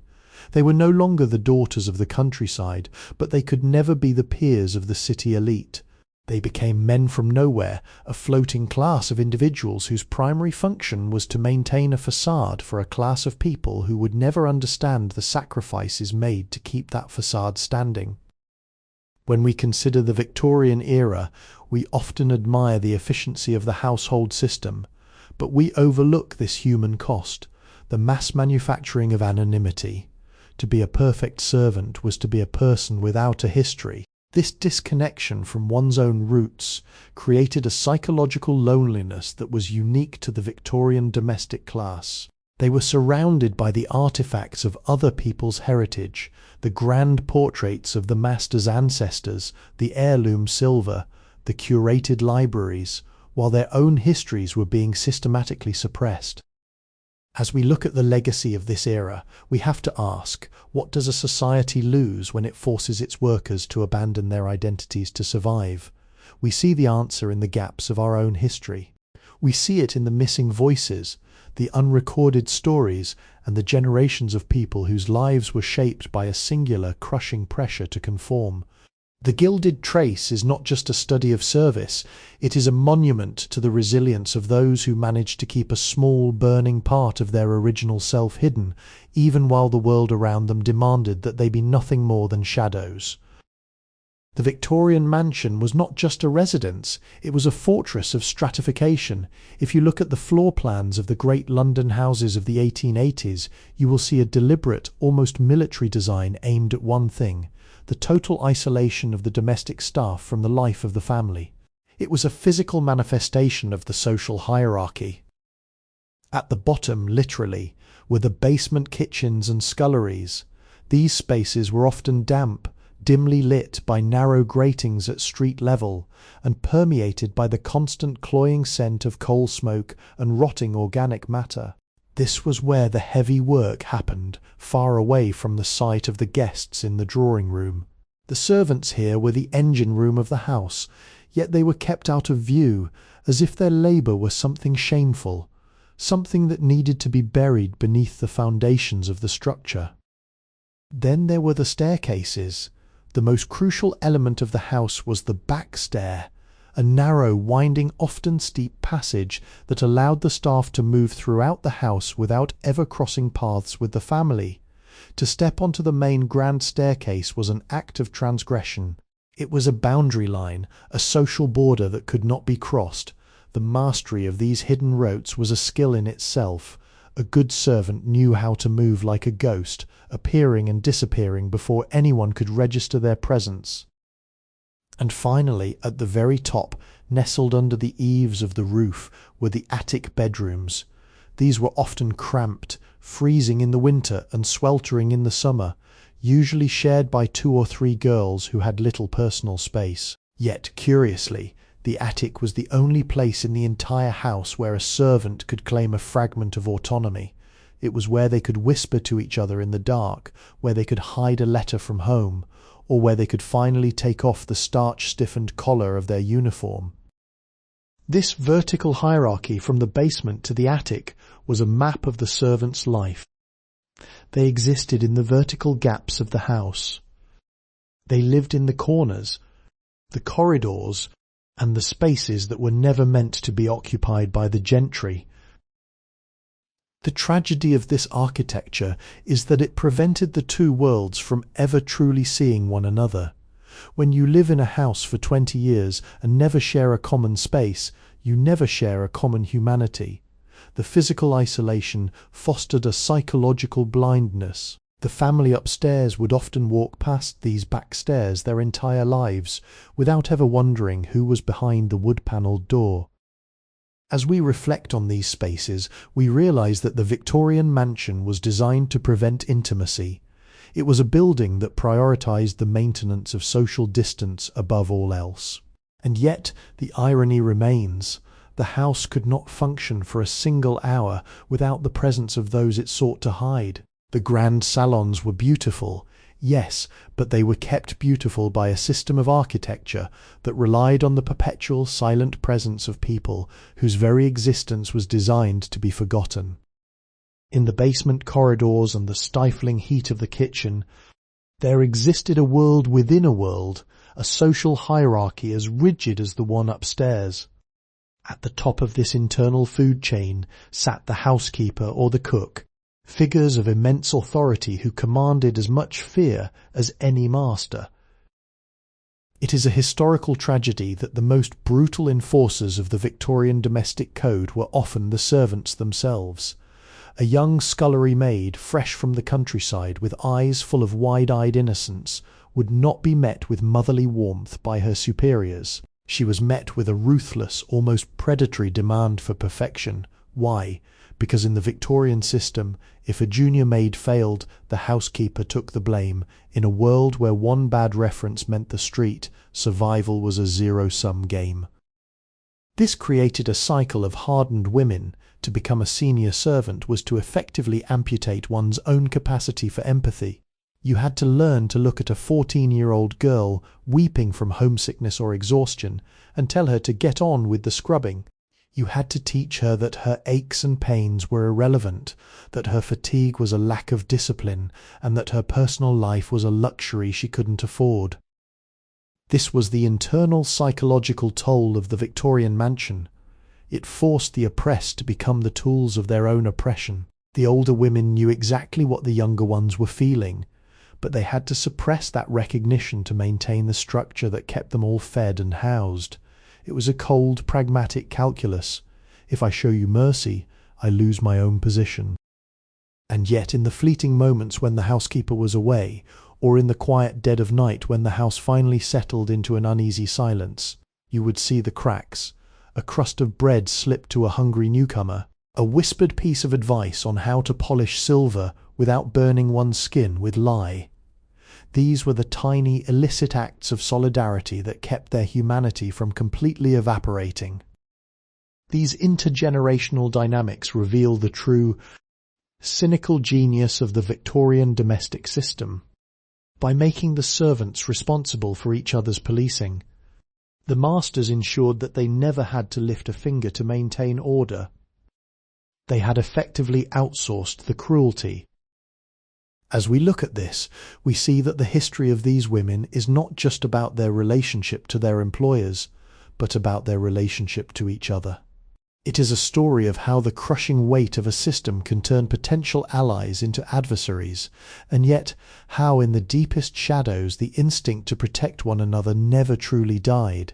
They were survivors in a system designed to break them, and their struggle to maintain a shred of kindness in such a brutal environment is perhaps the most courageous and the most heartbreaking part of their story. There is a striking paradox in the Victorian obsession with the supernatural. As the grand mansions grew more opulent and the social walls between the drawing room and the basement grew thicker, the literature and the folklore of the time became increasingly filled with hauntings.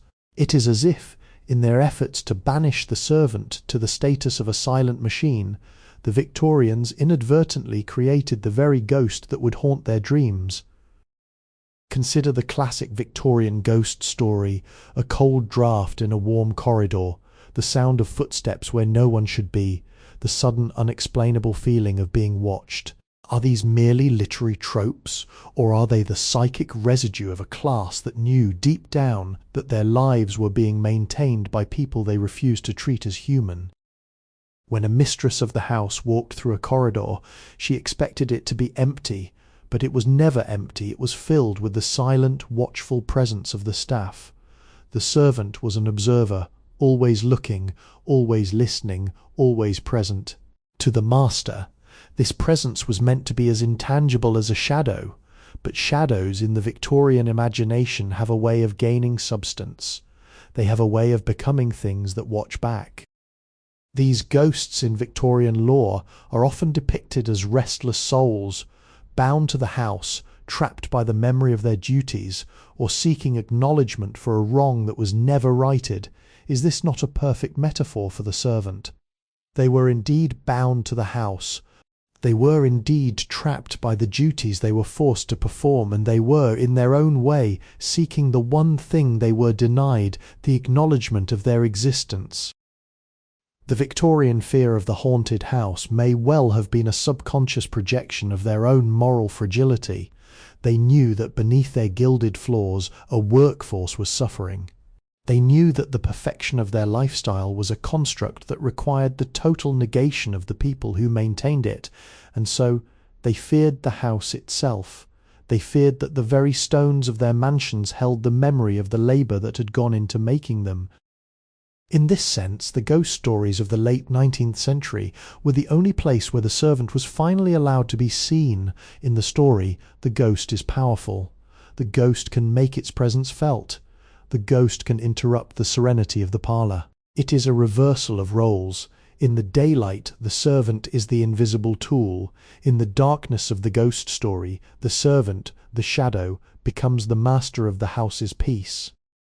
By exploring this, we realize that the Gilded Trace is not just a study of history, it is a study of how guilt, repression, and the denial of humanity manifest in the collective psyche of a civilization. The mansion was never just a building, it was a psychological space, and the ghosts were simply the people who were never allowed to speak, finally finding a way to make their silence heard. The Victorian system was designed for an eternal status quo. It relied on the assumption that there would always be a surplus of young people from the countryside, desperate for work and willing to accept a life of anonymity. But the 20th century, with its unprecedented chaos and transformation, shattered this assumption forever. The Great War, 1914 to 1918, was the final hammer blow to the Victorian social contract. When the sons of the gentry marched off to the trenches, the daughters of the house were suddenly forced into the real world. Simultaneously, the women who had been confined to the sculleries were called upon to staff the munitions factories, drive ambulances, and manage the logistics of a nation at war.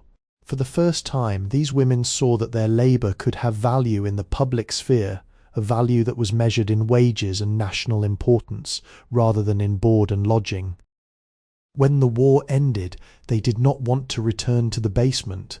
The deference that had held the mansion together had been replaced by a new, hardened sense of self-worth. Why should one spend 18 hours a day scrubbing hearths when there were shops, offices and factories offering independence? The grand houses, once bustling with a staff of 30 or 40, suddenly found themselves with barely a skeleton crew. We see the desperate, almost pathetic notes in the personal papers of the aristocratic mistresses of the 1920s, lamenting the unreliability of the lower classes. They couldn't understand why the help no longer wished to be invisible. They saw it as a moral decay. In reality, it was the birth of modern dignity. The architecture of the mansion, the narrow back stairs, the cold attics, the hidden service corridors became anachronisms. They were designed for a world of rigid hierarchy, and as that hierarchy dissolved, these spaces became liabilities. Many of these grand houses were boarded up, converted into institutions, or simply left to rot. The ghosts we spoke of earlier finally gained their freedom as the walls that kept them trapped began to crumble under the weight of a changing economy. This was not a tragedy, but an awakening. The end of the Victorian domestic system marked the end of a long, dark period where human value was tied to one's ability to remain unseen. As we look at the ruins of these estates, we aren't just looking at broken stone and mortar, we are looking at the relics of an unsustainable way of life that had finally run its course. The era of the invisible was over, the era of the individual had begun. When the grand houses were shuttered and the staff were dispersed into the wind, it was not merely a workforce that vanished, it was a vast, unrecorded archive of practical knowledge. For decades, these men and women had been the primary agents of civilization within the British elite. They were the ones who knew how to curate a home, how to manage the complex logistics of a household, and how to maintain the highest standards of presentation and order. As these individuals moved into the broader world, working as hotel managers, head teachers, nurses, booker independent entrepreneurs, they brought with them a discipline that had been forged in the crucible of Victorian service. This was the hidden inheritance of the servant class. Consider the level of organisation required to run a mansion of 50 rooms. It was a masterclass in logistics that would put many modern corporations to shame. The former housemaids and butlers who transitioned into the new economy possessed an uncanny ability to identify what needed to be done, to anticipate problems before they arose, and to maintain an unwavering standard of excellence, even under immense pressure. They were the silent architects of the efficiency that defined the mid-20th century. Beyond the technical skills, there was something more profound, a refined sensibility. These were the people who had lived among the best art, the finest silver, and the most exquisite textiles in the country. They knew what quality meant, not just as a concept, but through the daily tactile experience of caring for it. When they left the mansions, they didn't leave this aesthetic behind. They carried it into their own modest homes and workplaces. They helped elevate the standards of living for the general population. We often credit the Industrial Revolution or the rise of the middle class for the modernization of society, but we fail to acknowledge the human bridge between the old world and the new. It was the former servants who helped define what a dignified life looked like for the average person. They took the lessons of the elite and democratized them, proving that elegance and order were not the exclusive birthright of the landed gentry. This transformation is the true success story of the 20th century. The Victorian system had tried to make these people tools, but instead it turned them into masters of their own craft. They emerged from the shadow of the backstairs and into the light of the modern era, carrying the torch of professionalism and standards that would eventually become the bedrock of the modern service and hospitality sectors we recognise today. The gilded trace was never just a mark of their oppression, it was the indelible footprint they left on the structure of the society we live in now. If we look closely at the surviving scraps of paper, those diaries tucked under floorboards or hidden in the backs of chests, we see something more than just a record of chores. We see the desperate, beautiful struggle of an individual trying to prove to themselves that they exist. The Victorian system worked tirelessly to convince the servant that they were nobody. They were referred to by their position rather than their names. They were expected to be as unobtrusive as the furniture, but the act of writing was a revolutionary rejection of this nullification. When a scullery maid sat by the dying embers of a kitchen fire, clutching a stolen pencil, she wasn't just recording the day's tasks. She was asserting, "I am here, I am watching, I am feeling." These journals often reveal a strange, poignant contrast. One page might detail the back-breaking labour of cleaning a massive hearth, while the next might contain a fragment of poetry, a bitter observation about the mistress's vanity, or a hopeful note about a future that felt impossible. These writings were not intended for posterity. They were survival mechanisms. They were a way to process the trauma of invisibility. By writing, they created a parallel life. In their diaries, the hierarchy was inverted. The mistress, who seemed so powerful in the drawing room, was often reduced to a character, someone to be analysed, pitied, or even mocked. This was the ultimate cognitive liberation. It allowed the servant to step outside the master's gaze and look back at the master with a critical, human eye. We often wonder why these documents were so rarely destroyed by their authors. Perhaps they were meant to be found. Perhaps in some deep part of their souls these women knew that their labour would be forgotten, that their physical contributions to the mansions would be lost to decay, but that their witness would eventually have a life of its own. They were creating a record that would outlive the brick and mortar of the houses they slaved in. When we read these words today, we aren't just reading history. We are entering into a secret conversation that spans over a century. We are finally giving them the acknowledgement they were denied in life. We are looking at the ink-stained fingerprints of people who refused to be erased. Their stories, once confined to the suffocating silence of the basement and the attic, have finally escaped. They are no longer shadows. They are the voices of the past, reminding us that no matter how much a society tries to render someone invisible, the human spirit possesses an irrepressible need to be known. To truly understand the Victorian mansion, one must view it not as an isolated dwelling, but as a miniature model of the British Empire itself. The same hierarchical logic that allowed Britain to administer a vast global territory was applied with surgical precision within the walls of a London townhouse. The master of the house was the colonial administrator, the butler was the bureaucratic enforcer, and the lower staff were the resources being extracted and managed. It was a closed loop of control. The tea served in the drawing room, the spices in the kitchen, and the silks in the parlour were all products of a global reach, an empire that stretched across continents. Yet the people who handled these luxuries were often as exploited as the labourers in the far-flung colonies. There is a chilling continuity in this system.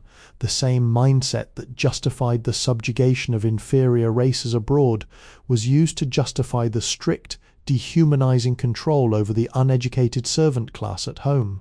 The Victorian elite operated on a philosophy of natural inequality, believing that society was a pyramid and that those at the bottom, whether they were the colonized abroad or the domestics at home, were naturally suited for servitude. This structure relied on the total compartmentalization of reality. A Victorian gentleman could donate to charitable societies in London while being completely oblivious to the exhaustion of the housemaid who had worked 20 hours a day for him. This was not merely hypocrisy, it was a psychological requirement for the maintenance of their status. To acknowledge the humanity of the servant was to acknowledge the moral cost of one's own existence. But as the 19th century gave way to the 20th, the weight of these contradictions began to collapse the system. The empire could no longer contain the demand for recognition from those it relied upon. The servants, having observed the mechanics of power from the back stairs for generations, became the most articulate critics of the very system that had tried to silence them. They saw the cracks in the imperial facade before the masters did. When we study the history of these people, we are studying the internal unravelling of an imperial mindset. The end of the domestic servant system was one of the first domestic signs that the old world order was dying. The servants were the first to stop believing in the naturalness of their own inferiority. In the kitchen, far from the grand halls of Parliament, the greatest political revolution of the era was being quietly won, one woman, one day, and one decision to no longer be a ghost at a time. If you walk through a preserved Victorian townhome today, a structure that was once a machine for keeping the servant hidden, you can still see the evidence of their presence, even if the servants themselves are long gone. Look at the back staircase, typically tucked away behind a service door. You will notice that the steps are worn down in the centre, a deep concave hollow carved into the wood or stone by the rhythmic, repetitive tread of thousands of footsteps over decades. That hollow is the physical imprint of a life. It is the result of a girl or a woman climbing up and down those stairs, carrying coal, hot water, heavy laundry, and trays of food, day after day, year after year. Every depression in that stone is a testament to labour that was intended to be invisible. The architecture, which was designed to facilitate their function, ended up chronicling their endurance. Then there are the bells. In many of these old houses, you can still find the remnants of the mechanical bell system, a series of wires and pulleys that once connected every room in the house to a central indicator board in the kitchen. For the servant, the sound of that bell was the sound of their life being commanded. It was a sharp, piercing summons that meant they had to drop everything, their rest, their meal, their secret moments of solace to answer. Today, those bells are silent, and the indicator boards are often treated as mere antiques, charming curiosities for modern visitors to admire. But to understand the history of this era, we must hear the ghost of that bell ringing. We must understand that for the person on the other end, it was a constant state of alert. It was a life lived in a state of on-call submission. The Victorian mansion was a system of control, but it was also a system of containment. And the irony of history is that the very things built to contain and control the servant have become the vessels that now preserve their story. The wear on the floorboards, the placement of the service doors, the steepness of the attic stairs. These are the gilded traces that prove they were here. They were never just ghosts. They were the heartbeat of the house. Without them, the house was just an empty, cold structure.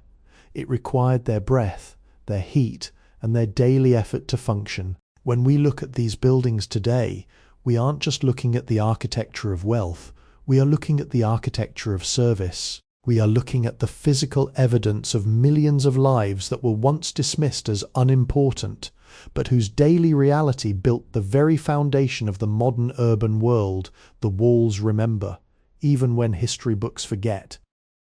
History is often written by the victors, the landed and the lettered, but there is another kind of history, the one whispered over kitchen tables in working-class households, passed down through generations not in leather-bound volumes, but in fragmented anecdotes and half-remembered names.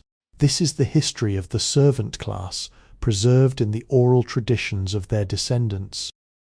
For a long time, the descendants of Victorian servants felt a shadow of that old Victorian shame. To have a grandmother who was a scullery maid or a parlour maid was once treated as a footnote of insignificance. But as the 20th century deepened and the 21st century dawned, this sentiment shifted. The gilded trace began to be reclaimed. These stories, once hidden away, have become badges of honour.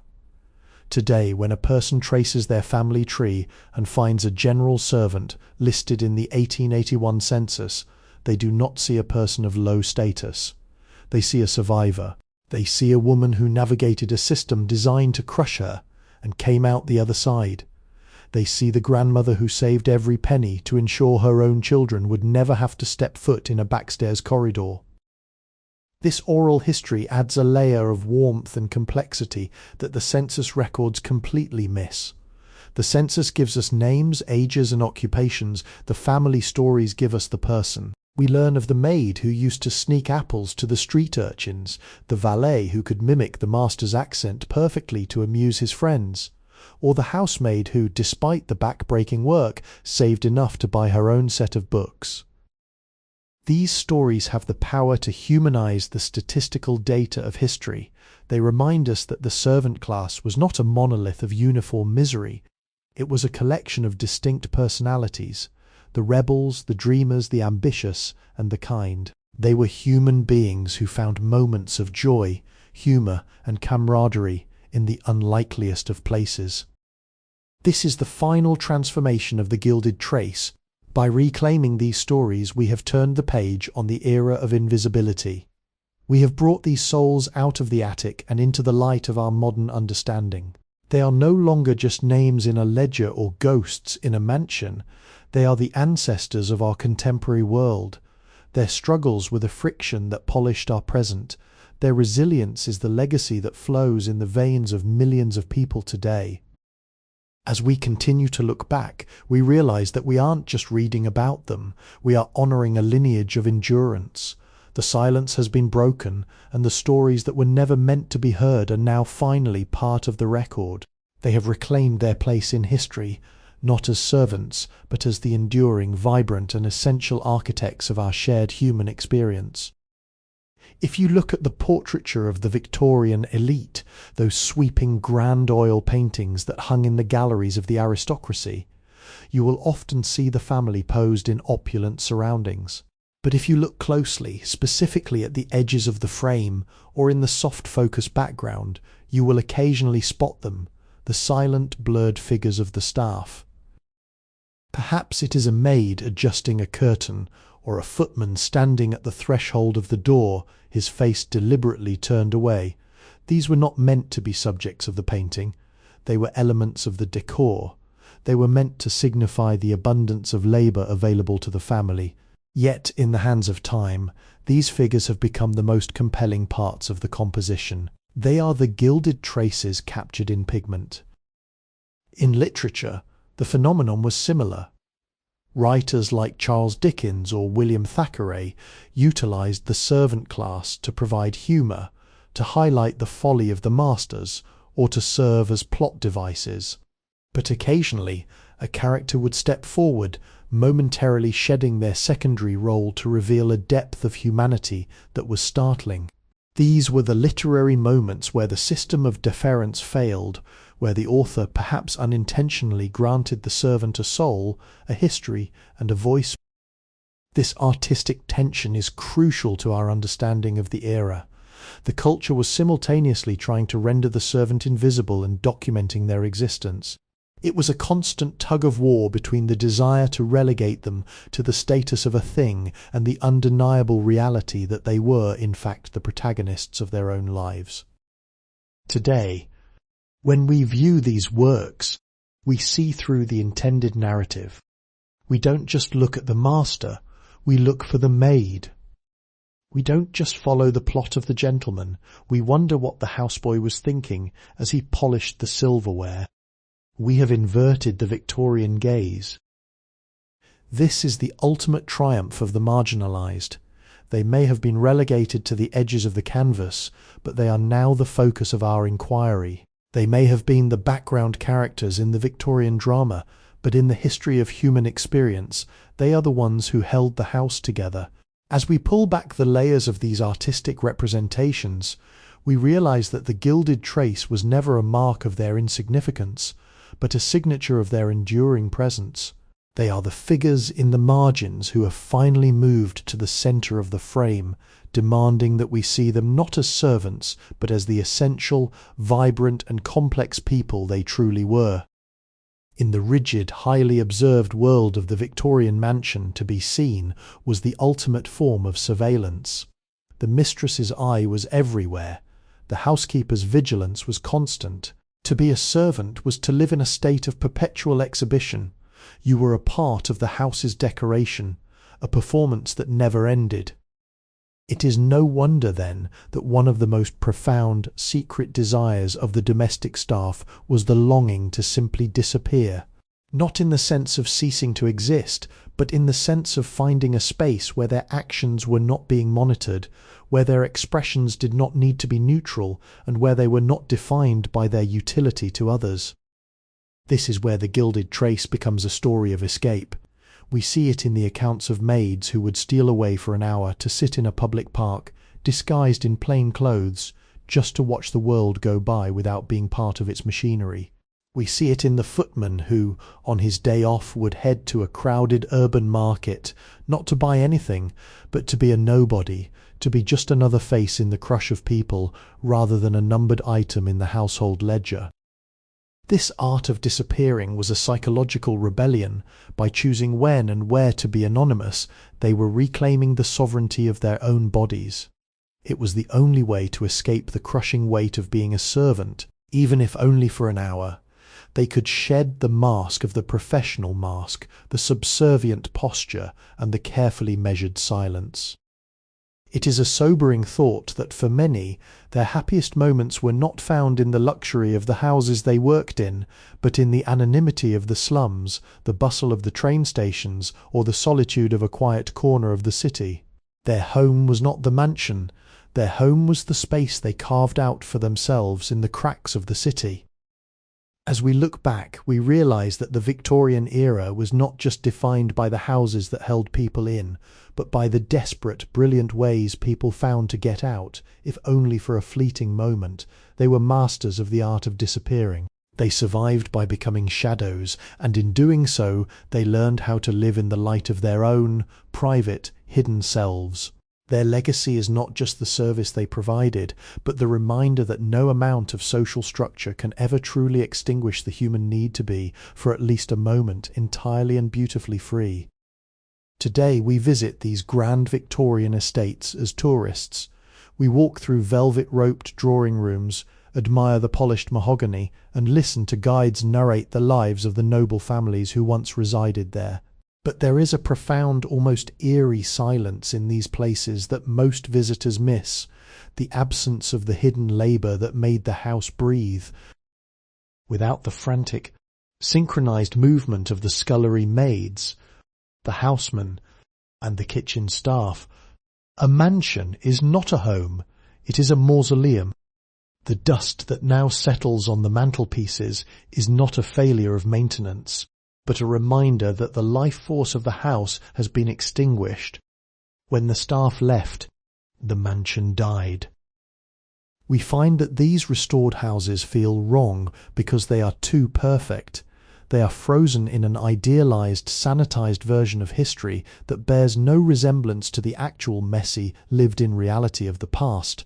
They present the luxury without the labour. They show the silver without the hours of polishing. They show the hearth without the coal dust and the smoke. By erasing the gilded trace of the servants, these museums have inadvertently sanitized the struggle that once took place within these very walls. The silence we feel when walking through these rooms is the silence of a missing history. We are looking at the stage, but the actors, the ones who moved the scenery, changed the lights, and kept the machinery running, are entirely absent. The house is a hollow shell, reflecting only the ego of the architects and the vanity of the owners, while the heartbeat of the building remains completely silenced. This is the final irony of the Victorian mansion. It was built to be a temple to the family's greatness, but it required the constant invisible sacrifice of others to maintain that image. Now that the servants are gone, the image has collapsed. We are left with a cold, aesthetic display that cannot account for the thousands of hours of life poured into it. When we stand in the centre of these vacant grand halls, we should not just be admiring the architecture, we should be listening for the ghost of the scullery door opening, for the echo of footsteps on the back stairs, and for the phantom chime of a bell that no one is coming to answer. We should recognise that the beauty we see is a beautiful lie, a mask worn over the scars of a system that demanded everything from its workers and left them with nothing but the dust on their clothes and the wear on their souls. For nearly a century, the history of the Victorian mansion was written as a monologue, the voice of the master, the records of the estate, the accounts of the wealthy, the lives of the servants were treated as footnotes, if they were acknowledged at all. But we are currently witnessing a massive intellectual and emotional migration, a reclamation of history that is fundamentally changing the way we see the past.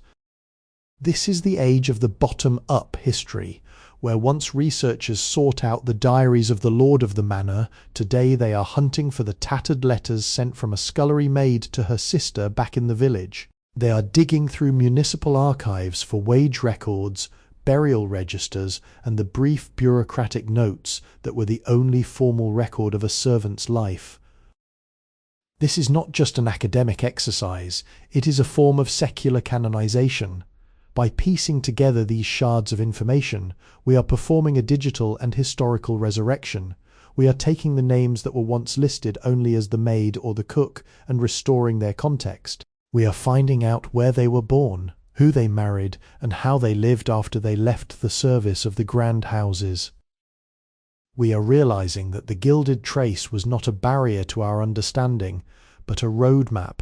Every piece of evidence we uncover, a stray photograph, a name in a parish register, a note in a will, serves as a pillar for a new monument to their endurance. We are building a memory that is as sturdy as the stone walls they once scrubbed.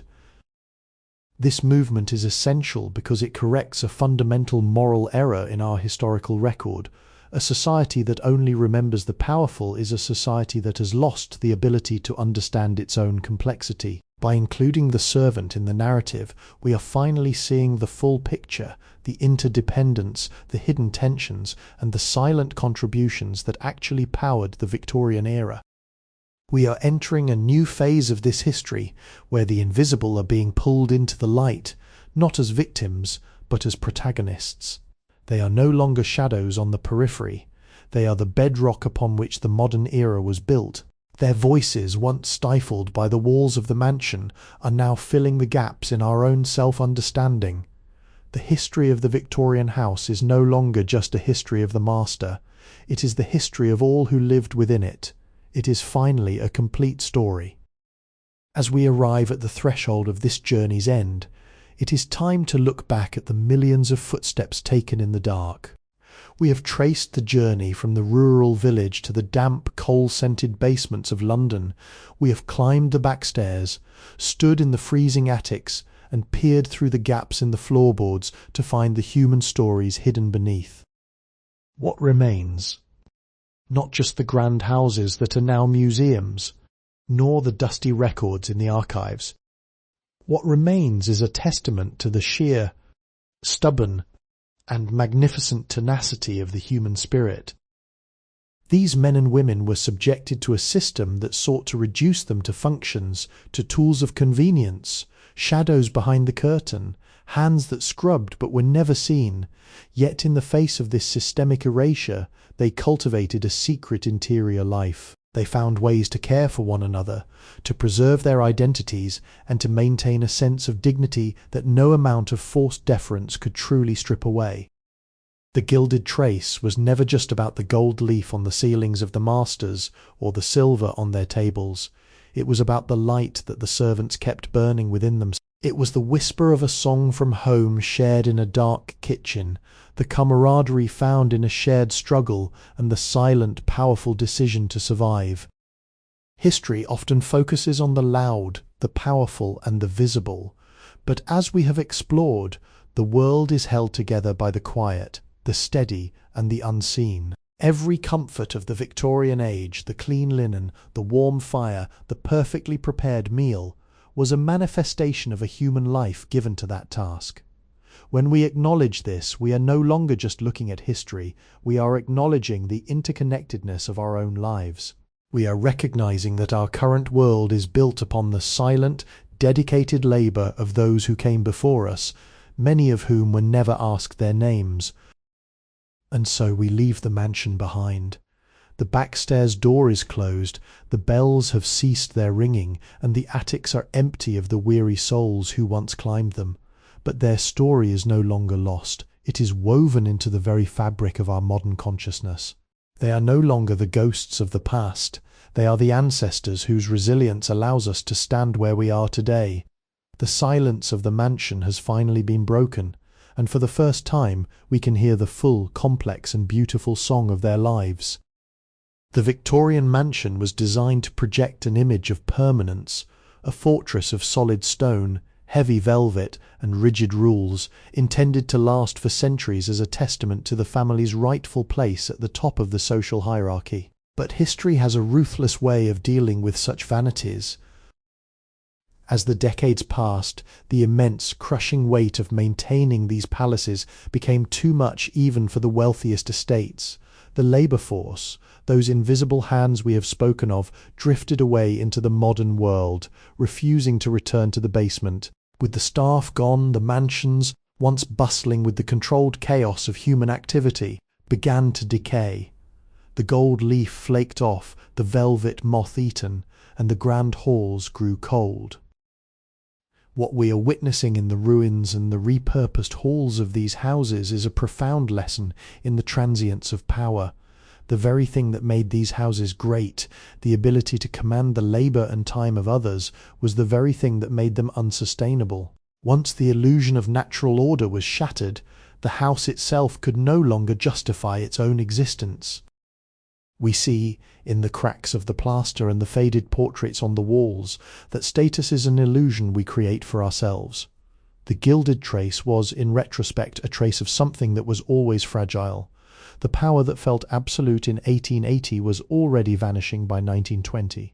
The hierarchies that people lived and died for were exposed as social constructs, not divine mandates. This dissolution is not a reason to look back with cynicism, but with clarity. It teaches us that the structures we build to divide ourselves, whether physical, social, or psychological, are ultimately doomed to collapse under the weight of time. The only things that endure, the only things that truly carry forward into the future, are the human memories, the acts of kindness, and the stories of endurance that we have been uncovering in this journey. The mansion is empty now, but it is not silent. It carries the weight of the lives that moved within it. It serves as a reminder that before we are masters or servants, we are all simply human beings navigating a brief, complex existence. The vanity has been stripped away, leaving only the truth that we are all, in the end, equal before the passage of time. We have wandered through the long corridors of time, through the shadows of the Victorian mansion, and into the secret lives of those who held that world together. Many would say that the servant class of the 19th century has vanished, that they are merely ghosts of a dead era. But to believe this is to misunderstand the nature of history. The gilded trace is not a relic, it is an active, living current that flows through the veins of our present. These people never truly left the stage, they merely changed their costumes. The resilience, the meticulousness, and the unyielding sense of self-worth that they forged in the damp heat of the scullery have become the foundational blocks of our modern social order. We see their legacy every time a worker demands dignity, every time a voice rises against systemic invisibility, and every time we choose to see the human being behind the service provided to us. The mansion is no longer a cage, it has become a prism through which we view our own responsibilities. By uncovering their stories, we have realized that the servant was not a fixed identity, but a state of being that was forced upon them, a state they fought against with every breath. And in that fight, they redefined what it meant to be a person of value. They proved that worth is not conferred by status, but created by the integrity of one's actions. So this is not the end of our journey, it is the point of departure. The gilded trace has brought us to a realization we are all in some measure the custodians of those who came before us. Their stories are the mirrors in which we see our own capacity for endurance. When we walk through the modern world, a world so far removed from the backstairs of London, we are still guided by their ghosts. We are guided by their demand for recognition, their quiet wisdom, and their refusal to be erased by the march of great history. The trace of gold is no longer a chain that binds them to the past. It is a thread that connects us to our deeper, more authentic selves. We have moved past the era of the ghost and into the era of the witness. We are the witnesses of their lives, and by telling their stories, we ensure that they remain a vibrant part of our shared human narrative. The doors to the basement are open wide now, not because we are leaving, but because we are finally bringing them out into the light. The journey continues, and the ghosts are no longer shadows. They are the ancestors who walk beside us, reminding us that no life, no matter how obscured, is ever truly forgotten. As we continue to walk with these ancestors, we find ourselves asking a difficult question. What does it mean to be kind in a world that is still, in many ways, obsessed with hierarchies? The history of the Victorian servant is not just a lesson in past oppression, it is an active guide for modern morality.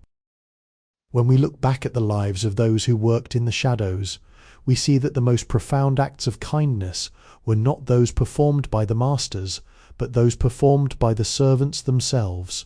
They were people who had every reason to be bitter, yet they chose, again and again, to show compassion to one another. They shared a meagre ration, they offered a listening ear to a colleague in despair, and they stood up for each other in ways that required immense personal risk. They redefined kindness, not as an act of charity from above, but as a practice of solidarity from within. They taught us that when the world tries to strip you of your dignity, the most rebellious and beautiful thing you can do is to maintain the dignity of others. In our modern world, we are often tempted to look past the people who make our lives functional, the delivery drivers, the cleaners, the office staff, the silent contributors to our daily convenience. We, like the Victorian elite, can easily fall into the trap of viewing them as functions rather than individuals. But the gilded trace we have followed serves as a constant reminder that the invisible are the ones who hold the structure of our existence together. To be truly modern is to unlearn the Victorian habit of looking through people. It is to recognise that every encounter is a meeting of two human lives, each with its own history, struggles and aspirations. The Victorian mansion was a system built on the refusal to see. Our world, if it is to be truly enlightened, must be built on the commitment to acknowledge. We are no longer looking at ghosts, we are looking at a blueprint for a better way of being. The gilded trace has become a light, illuminating the humanity of the person sitting across from us, standing in front of us, or serving us in the quiet corners of our cities. We have learned that the highest form of respect is to see, to recognise and to value. We have moved from being masters of a cold, indifferent system to becoming students of a warm, interconnected humanity. The house may be empty, but the lesson has never been fuller. There was a profound, almost alchemical intelligence to the work of the Victorian domestic staff. To maintain a household of that magnitude required more than just labour. It required a mastery of logistics, chemistry and aesthetics that we often overlook. When the grand mansions shuttered, these skills did not simply evaporate. They migrated, like a diaspora of knowledge, into the emerging industries of the 20th century. Consider the butler's craft. It was a masterclass in diplomacy, inventory management, and the anticipation of human needs today. That exact skill set is the gold standard of the global hospitality industry. The high-end hotel manager, the executive assistant, the concierge, they are the spiritual and often professional, descendants of those who learned their trade in the below-stairs environment. They took the rigid protocols of the Victorian house and softened them into the service excellence that defines our modern travel and leisure sectors. Then there is the chemistry of the kitchen and the laundry. A scullery maid knew the precise reaction of soap on linen, the temperature required to remove stubborn stains, and the art of preserving food without modern refrigeration. This was a form of empirical science, practiced in the service of survival and luxury. When they entered the workforce of the industrial era, they brought with them a standard of cleanliness and organisation that helped dictate the sanitary revolutions of the early 20th century. They helped build the public expectation for a clean, orderly world. But perhaps the most fascinating migration is in the realm of the aesthetic of daily life. These individuals were the ones who truly knew the value of the objects in the house. They knew how the light hit the silver, how the linen should be starched to feel right to the touch, and how a room should be prepared to invite comfort.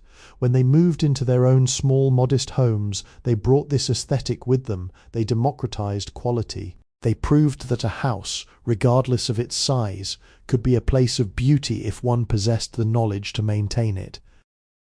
This migration of craft was, in its own way, a quiet revolution. It broke the monopoly of the elite on refinement. By spreading these skills throughout the broader society, the former servant class helped raise the baseline of living standards for everyone. They transformed the luxury of the mansion into the standard of the modern home. We often talk about the Industrial Revolution as the driver of modern society, but we forget the domestic revolution, the moment when millions of people, once confined to the service of the few, took their expertise and redistributed it to the many. The gilded silver was left behind in the mansions, but the hands that polished it, the hands that understood the true nature of care and precision, those hands went out and built the world we live in today. They were the original architects of our modern standard of living. There is a curious phenomenon in our modern cultural appetite, the relentless fascination with the Victorian mansion. We consume it in cinema, in literature, and in the sheer volume of tourists who flock to these estates. But what exactly are we searching for? It is not the injustice, nor the misery of the below-stairs life. It is something deeper, and perhaps more dangerous. We are grieving for a lost sense of order. In the 21st century, our lives are fluid, fragmented, and often overwhelming. We live in a world of constant change, where the lines between professional and personal are blurred, and where status is a shifting, digital construct. The Victorian mansion, conversely, was a cathedral of fixed roles. Every person had a place, every object had a function, and every hour of the day was mapped with precision. Even if that order was built on the backs of the exploited, to our modern eyes, it possesses a seductive aesthetic clarity. This is the irony of our obsession. We look back at these structures and see a beauty that masks the cruelty. We romanticize the service because it implies a world where things were handled, where someone cared, where the silver was always polished and the fires were always lit. We are projecting our current exhaustion, our need for stability, onto a past that was actually a furnace of human struggle. But there is a secondary layer to this nostalgia. In the gilded trace we have uncovered, we see not just the masters, but the resilience of the servants. We are actually yearning for the connectedness of that time. Even in a system of masters and servants, there was a profound human proximity. People lived, worked, and grew old within the same walls. They knew each other's secrets. They witnessed each other's lives, and they shared the physical reality of the same space. In our modern age of isolation, where we often live in digital silos and have forgotten the art of communal existence, we are subconsciously mourning that shared reality. We want the beauty of the mansion without the oppression. We want the community of the kitchen without the hierarchy of the basement. We must be careful, however. This nostalgia is a kind of trap. It threatens to bleach out the history of the marginalized, turning their suffering into mere period drama set dressing. The true honest way to engage with this past is not to wish for the order of the mansion, but to celebrate the spirit of those who survived it. We shouldn't be looking for a way to return to that architecture. We should be looking for ways to build new structures of order, ones that are based not on service to the few, but on the radical recognition of the humanity of all. The nostalgia is a symptom. The real work is to create a future that is as stable but infinitely more just than the past we have so long admired. The most brilliant architectural feature of the Victorian mansion was the hidden door, the narrow, inconspicuous passage behind the wallpaper or beneath the staircase that allowed the staff to move unseen. It was a physical manifestation of a social contract. The elite enjoyed their privacy by ensuring that the labour required to sustain it was kept strictly behind the scenes. Privacy, in the 19th century, was a resource that was physically manufactured by the absence of the other. Today we have demolished those physical walls, But we have built something far more pervasive, the digital architecture of exposure. In our modern mansion, the interconnected global society, there are no hidden doors. We have all become, in some sense, both the masters and the servants of our own visibility.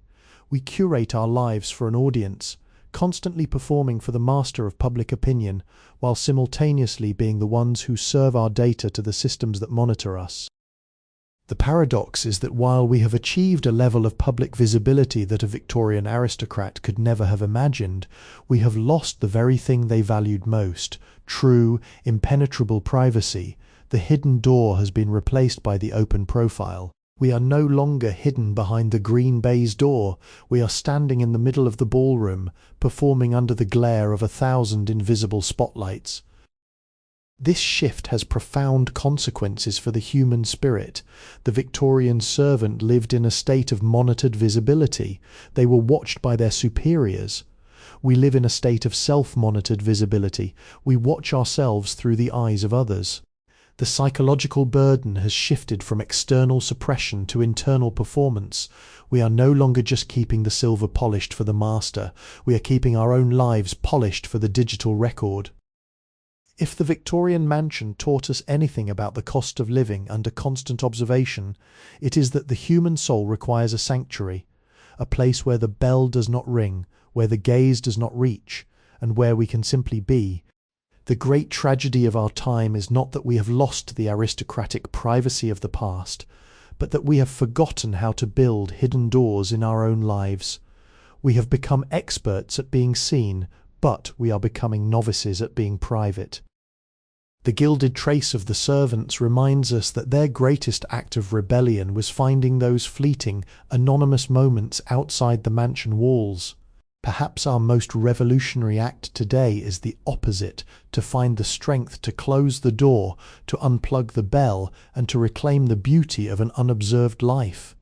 In a world that demands we be always on display, the most defiant thing we can do is to disappear, even if just for a while. If the Victorian servant found liberation in the quiet, dusty corners of the city where no master could follow, where do we go today, when our mansion is the internet and every room has an open window looking out onto the world? The search for a hidden door takes on a new, urgent dimension. We are not looking for a secret passage through a physical wall, but a firewall for the soul.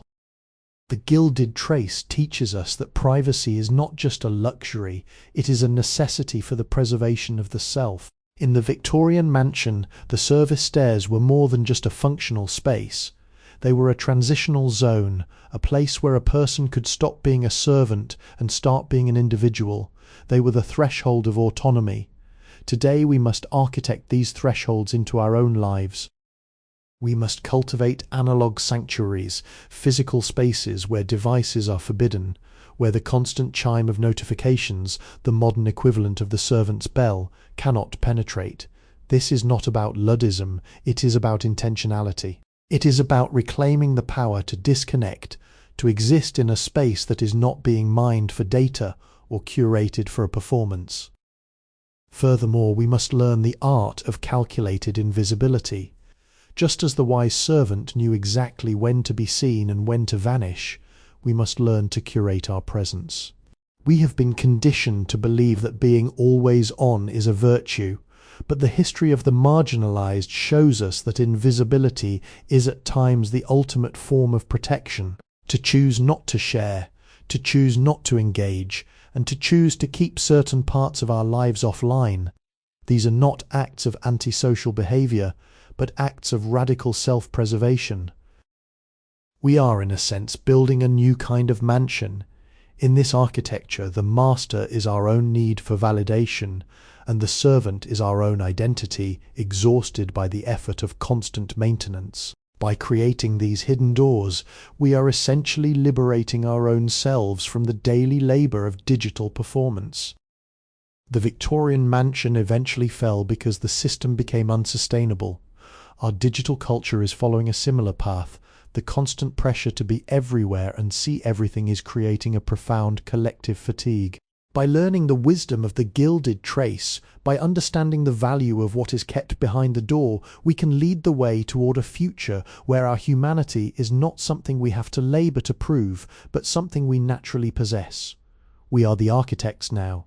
It is time to start building doors that lead to ourselves, rather than to the gaze of others. We have reached the end of our exploration. What began as a journey through the backstairs and sculleries of Victorian mansions has transformed into something much larger, a meditation on the nature of human value. We have learned that history is not just the story of the names etched in gold on the monuments of the elite. It is the story of the quiet, persistent pulse of millions who kept the world moving while the world was looking the other way. We have traced the gilded trace, the faint, shimmering mark left by those who served, who survived, and who, in their own silent way, shaped the very fabric of the modern era. These men and women were the invisible architects of a civilization. They were the ones who turned the gears of the household, the city, and eventually the nation. While the masters of the house held the titles, the servants held the truth of the house's existence. By reclaiming their stories, we have not just honoured them, we have reclaimed a piece of our own humanity. We have learned that the capacity for dignity is not dependent on status, and that the worth of a life is not measured by the visibility of its work. As we close this chapter, look around you. The world you inhabit, with its comforts, its systems, and its intricate social connections, is built upon the labour of countless individuals whose names may never be written in a history book, but their impact is written in the very way we live, the way we respect one another, and the way we value the dignity of every individual, regardless of their role. The mansion is silent, but the echo remains.